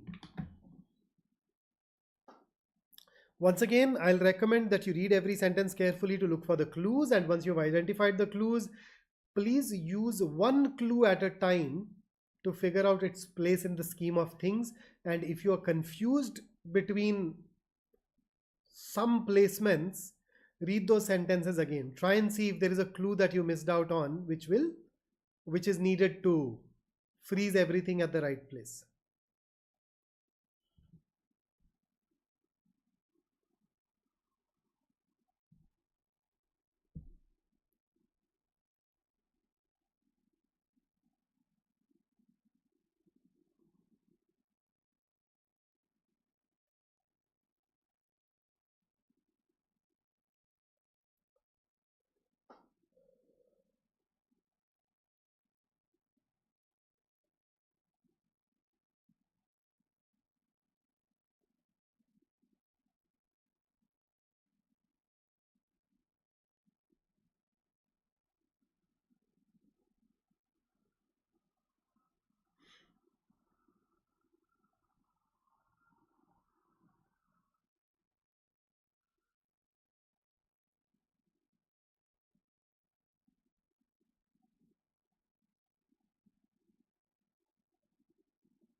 I think in this particular case, 4, 2, and 1, that's a sequence which is easy to identify. It's a sequence which is easy to identify. The only catch in this question is, where do we put in 3? The only catch is, where does 3 go? So I've noticed that some of us have put 3 at the beginning. Some of us have put 3 at the second place. So you definitely have figured out that out of the 4 factorial ways of arranging these, one of these two must be right. So 3, 4 or 4, 3. So tell me, what is this paragraph about? This paragraph is about dopamine, or this paragraph is about Parkinson's? If I ask you to choose, the paragraph is about Parkinson's or dopamine, then I think by looking at 4, 2, and 1, our answer will be it is about Parkinson, not dopamine, which means that it is better to start with 4 because then that will act as a topic sentence for the rest of the paragraph. If you start with 3, then the rest of the paragraph should ideally talk more about dopamine, and even if you focus on Parkinson's, it should be used as an example of an example for explaining some purpose of dopamine.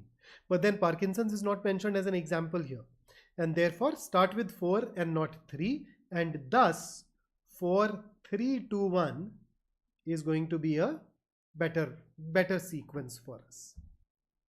Okay, so here is the next question for you. Question number 19 is a para completion. Let's go ahead and solve it.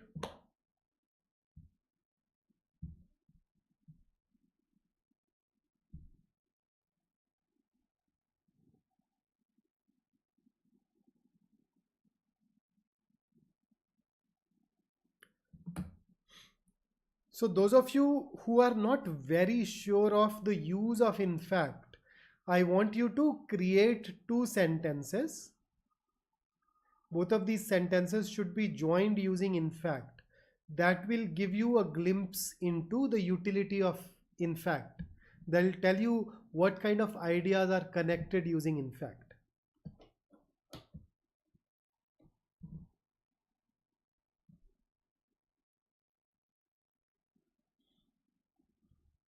Those of you already know it, then this activity is not mandatory for you.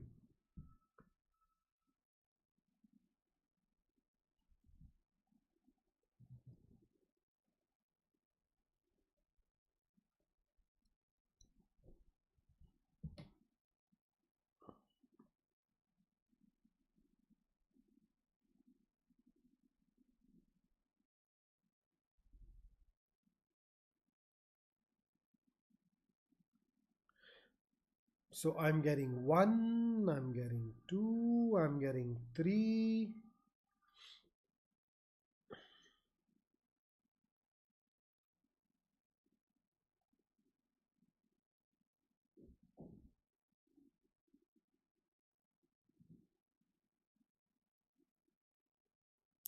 So you notice our last sentence says sleepwalking is on the rise. Now, if we put it at location 1, if I put it here, then the next sentence should talk about an increase. The next sentence should ideally talk about the fact that the percentage has gone up. But then the next sentence does not talk about the fact that it has gone up. And therefore, this such an experience won't really make much sense after our last sentence. So let's rule it out. If I put it here, then you mentioned 4%. And then if you say, in fact, it is on the rise in part due to what? So 4%, in fact, it is on the rise. So the number could even be higher. Then if you say often the episodes are harmless, this works. Then take for example, Lee Adwin.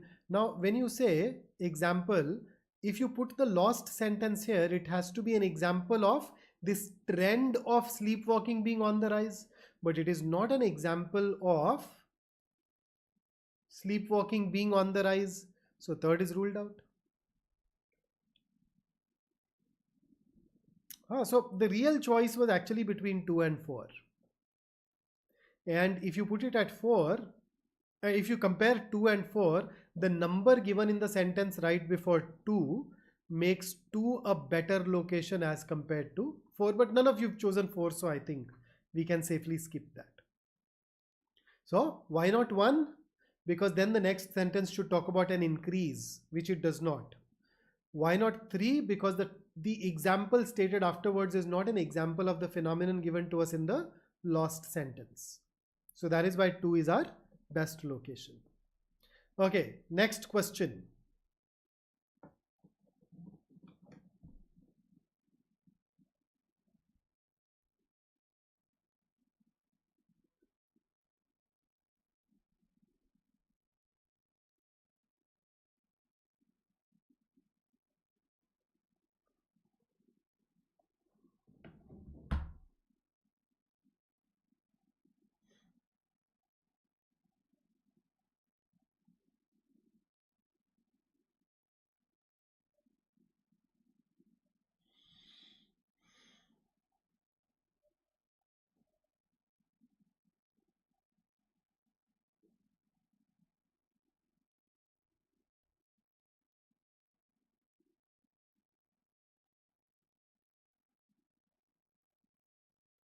I think this should be an easy one.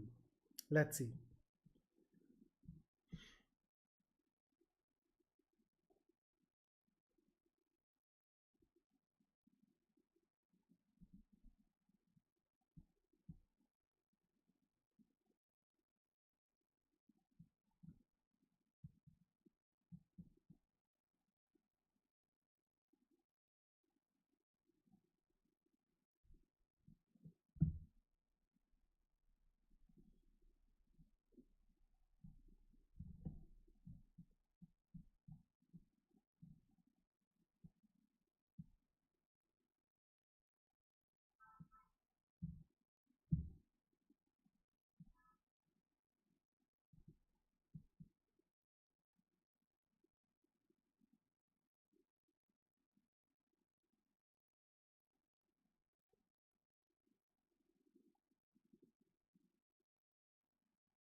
Okay, so let's go ahead and check. Why is the chat is not working at my end, or you guys are not sharing the answers? Okay. Somehow my chat got stuck. Okay, now suddenly there is a stream of answers.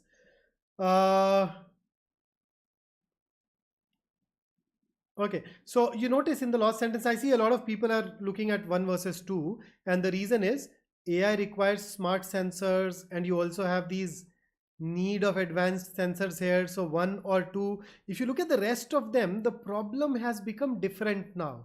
The problem is of data. How do you train it more and more?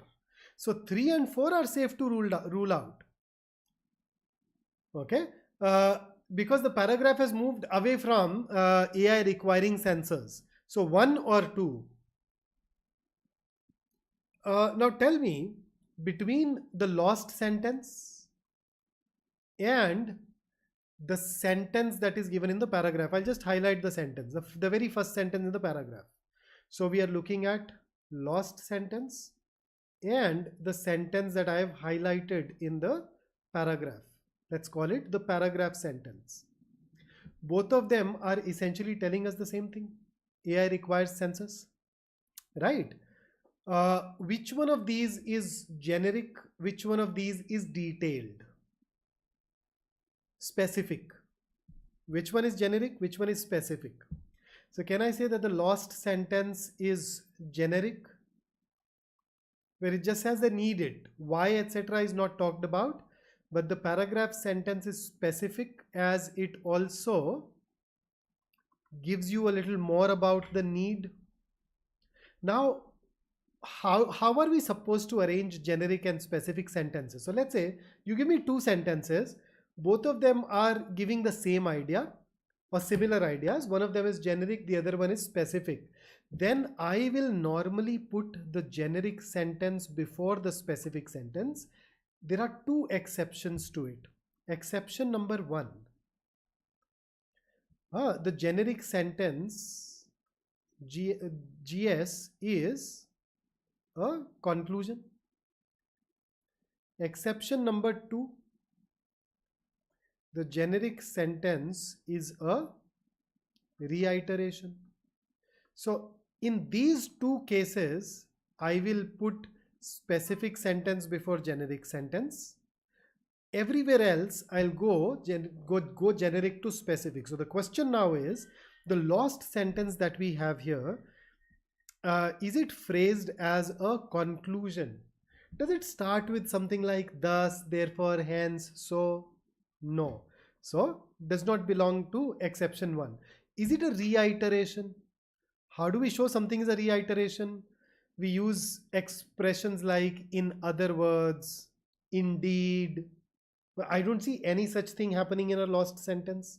So it does not fall under exception 2 as well, which means that I would like to put it before. And that is why I'll choose 1 over 2. Okay. So you change the last sentence and convert it into a conclusion. I'd be happy to put it at 2. So get the drift? Okay, here is the next question now. So this is an odd one out for you. Go ahead and answer this.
Okay, good to see all these answers streaking in.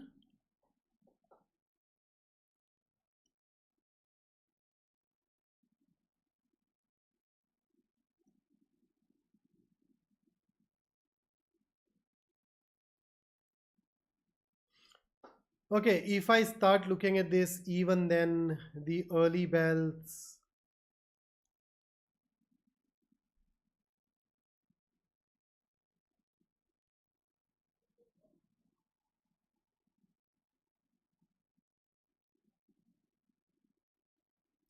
So if you look at it, third, seat belts were once simple straps that mainly served to avoid being tossed from automobiles on bumpy roads. And this even then connects with it. Even then, most drivers and passengers did not bother with them. And this basically is an elaboration of that idea. The early belts were pretty much ignored. But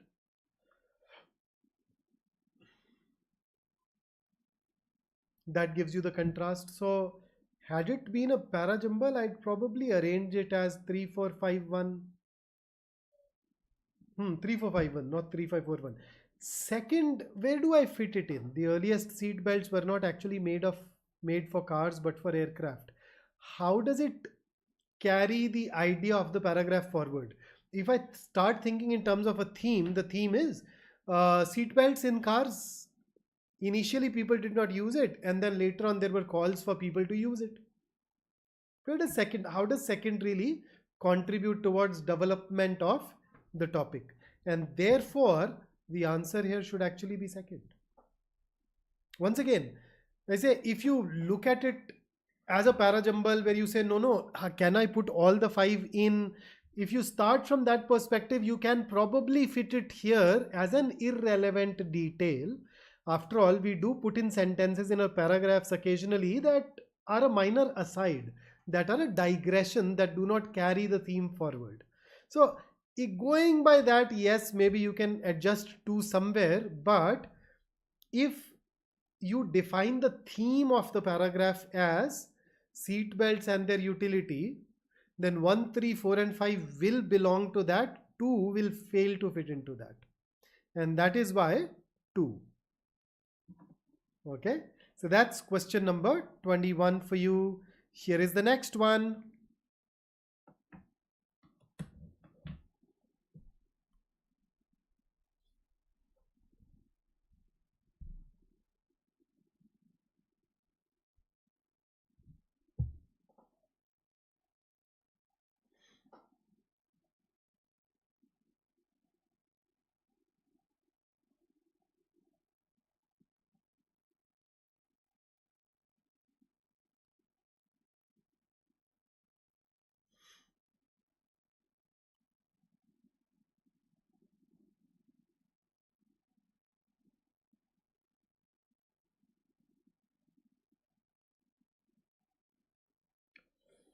Ooh.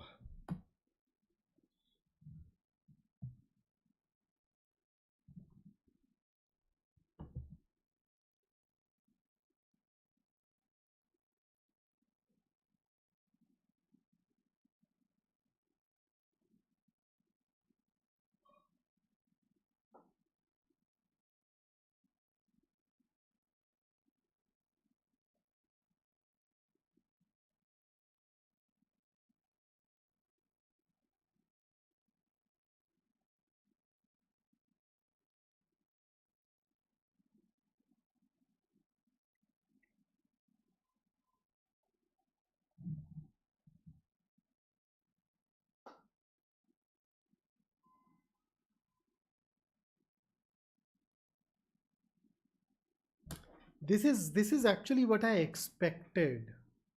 Right now when I was going through that, I thought that 1 versus 3 is going to be a dominant theme here.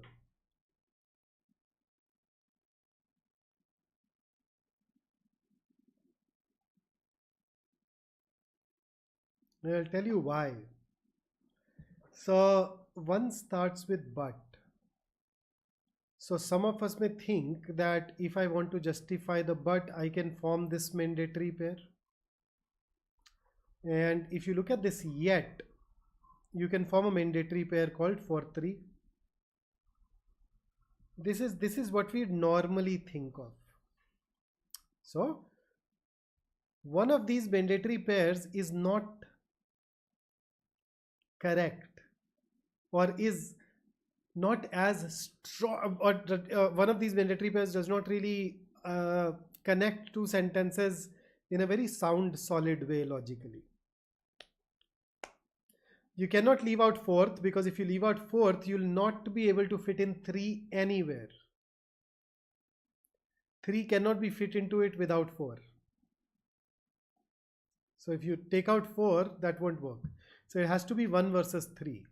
Now look at the idea in first. But gestures do not just let other people read our minds. So what should we have right before it? Right before it, it should be that gestures allow people to read our mind. Now is second saying that gestures allow people to read our mind? It says they are a special kind of thinking that is revealed through the hands. Now, is it the person who is revealing it, or is it the viewer who is able to get it? There is this little bit of ambiguity here. But beyond, so that ambiguity is a bit of an issue here, but let's check. So we know that if you use 1, you have to put 2 right before it. But what should come after first? The next sentence should talk about what other things gestures allow people to perceive, right? Now let's keep this inner box. Let's look at the rest of the paragraph. This they here connects it with fifth. So you need to have 5 and 2. Right? Now if you put 1 immediately afterwards, that's the only logical place for it. You still need to fit in 1 more sentence. That sentence can be 4 or 3, but you can't fit in 3. So you'd only fit in 4. But then the problem is 4 does not talk about the other things that people are able to read. So if you go from 1 to 4, this becomes a bit of a problem. So what I'm basically saying is that if you are retaining, let me just clean up some of the space. So what we are basically saying is that if we retain sentence 1, then the sequence that you'd be able to form is 5 to 1, 4, where to go from 1 to 4 is incoherent, makes no sense. On the other hand, if I ignore first, then I can have 5, 2, 4 and 3, and this still makes sense.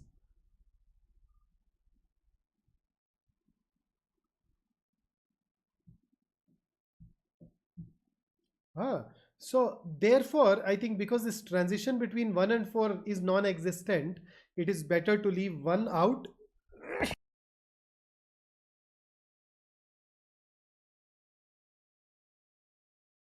So it's better to leave 1 out than to leave 3 out, and therefore I will go ahead and choose 1 as my answer. So superpower is basically the opposite of undervalue. We think they have no value, but they are immensely valuable. Superpower is something that is immensely valuable, nothing more, nothing less.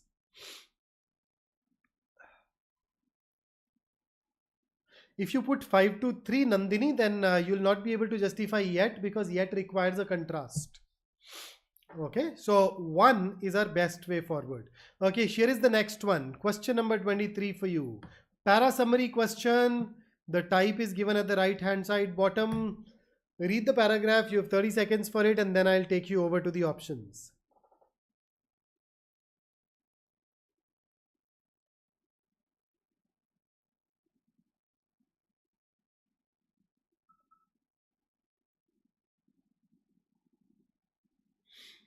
Divya, you need, how would you justify the yet if you put 1 before 3? You won't be able to connect those.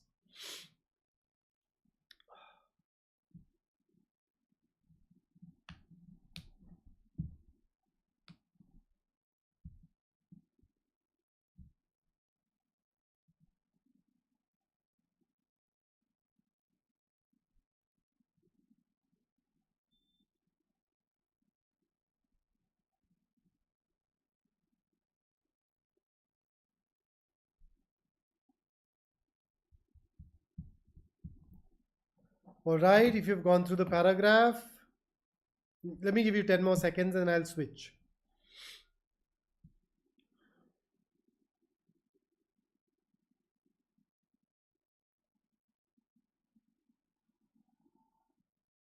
Right, so here are your options. Oops, let me just fix this slide a bit. Somehow it happens to have the numbers and the letters both. Give me 1 second, I'll fix it.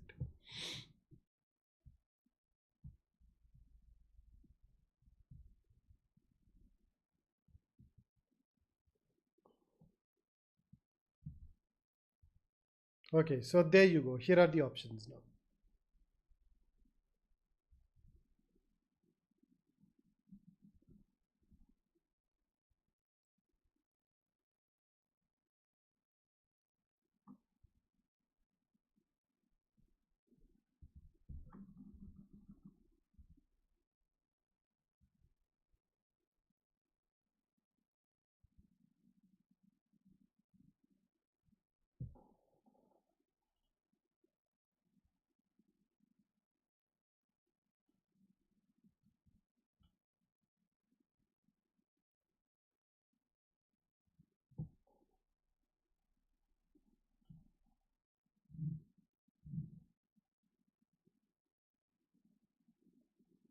Keshav, punctilious is somebody who is a stickler for rules, somebody who values adhering to the rule more than the logic.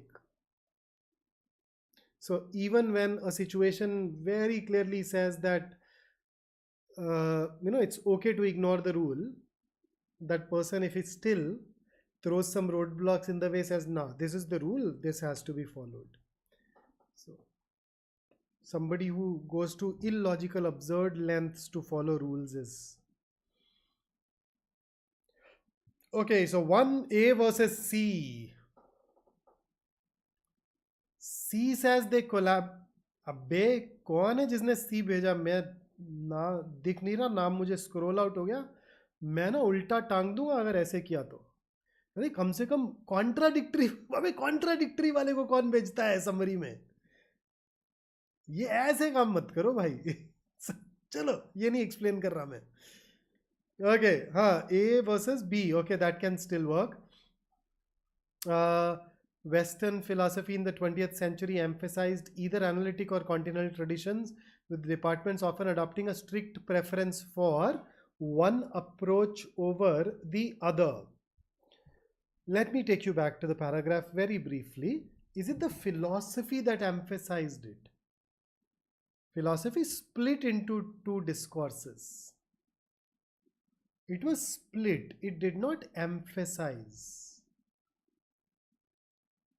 And then departments adopting a strict preference for one approach over the other. This is still okay. But then you notice in the paragraph, the entire second half is about both the sides hated each other. Both the sides were condescending towards each other. They looked down on the other parts.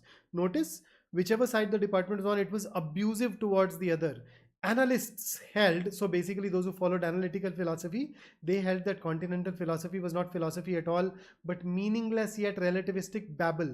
Babble is used, you've noticed these young children talking? When they talk, they don't know what to talk or what to say, so they just keep on speaking in a very incoherent fashion. So they're saying that whatever they say is basically incoherent. Relativistic babble will once again take us into relativism, which says that there is nothing which is absolute, everything is relative, what is right and what is wrong depends on situation to situation and culture to culture, those kind of ideas. Okay, then continentalists characterized analytic philosophy as useless, punctilious. Punctilious is where you needlessly stick to rules. For example, you've noticed these colleges typically have iCards. Now, what is the purpose of the identity card? To establish the identity of a student. So during the week 1 of your college, if somebody asks you to show an iCard before they allow you to enter the college, it makes sense. They don't know you. But imagine you studying in this college for a long time. It is now week number 50. and the person who is standing outside the class knows that you are a student of this college, if he still insists on an I-card before he allows you to enter, then we start calling it punctilious behavior. Okay, so if you look at this option B is missing out on that contempt that both the sides had towards each other. When you pick up A, that disdain, this is also covered. So two problems with second, emphasized plus missing out on that part. And that is why A is superior to B. And D has this problem. This causality is incorrect. Okay. So 24th. Here is the paragraph. Please read it. And then I'll take you to the options.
Okay, so here are the options.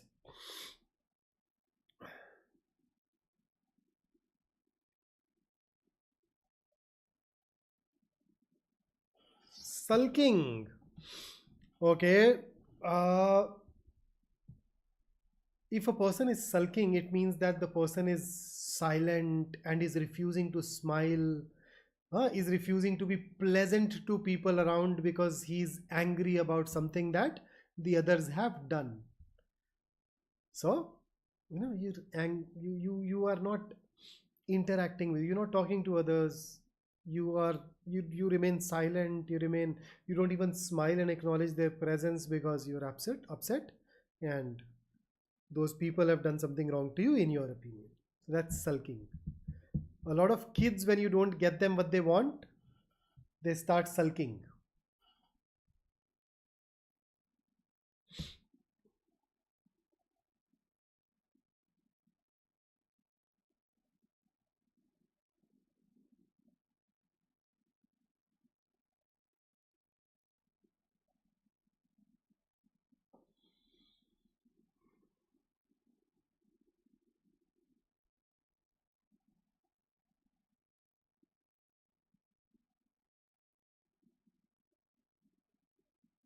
All right, so in this particular case, I think there is almost a consensus.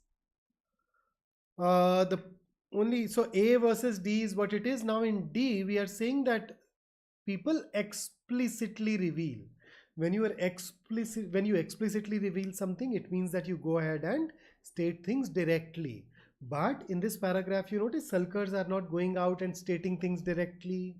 They are using body language. So there are two things. If I am upset with you, I can go and tell you, hey, I am upset with you. That's explicit. If I'm upset with you and I refuse to interact with you and I leave it to you to figure it out, then I'm not being explicit. So the problem with D is this explicitly, that contradicts what the paragraph says. So D can be ruled out, and A is indeed the best answer choice. So that's okay. B is also picked up by a couple of us. The sulker silent treatment is a deliberate strategy to avoid direct confrontation. Let us see if we can check if it is a deliberate strategy to avoid direct confrontation.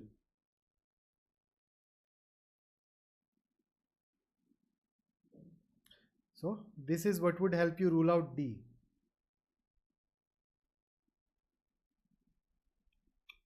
So on the basis of this paragraph, can we say that he is trying to avoid direct confrontation? So you notice this is not mentioned in the paragraph. This part is an addition and therefore B gets ruled out. So A is the best answer for us. Okay, so that's it for the day. I think we have practiced a lot of questions. So let's stop here. But before you leave, here is something for you to ponder over. Here is something for you to think over until our next session together. So be thankful for problems. If they were less difficult, someone with less ability might have your job. So सोचो सवाल आसान होते तो कोई ऐसा बंदा जो तुम्हारे जितना अच्छा नहीं है यार वो भी पेपर निकाल लेता. So तुम्हें अच्छा बनना है. हाँ, सवाल आसान हो ये उम्मीद नहीं करनी है. Okay, so that's it from me today. I look forward to meeting you guys in the next session together. Until then, keep working hard and do remember that we are there with you in your corner, cheering you up every moment. So that's it from me today. Until we meet next, stay safe, stay focused, stay in touch. See you guys soon.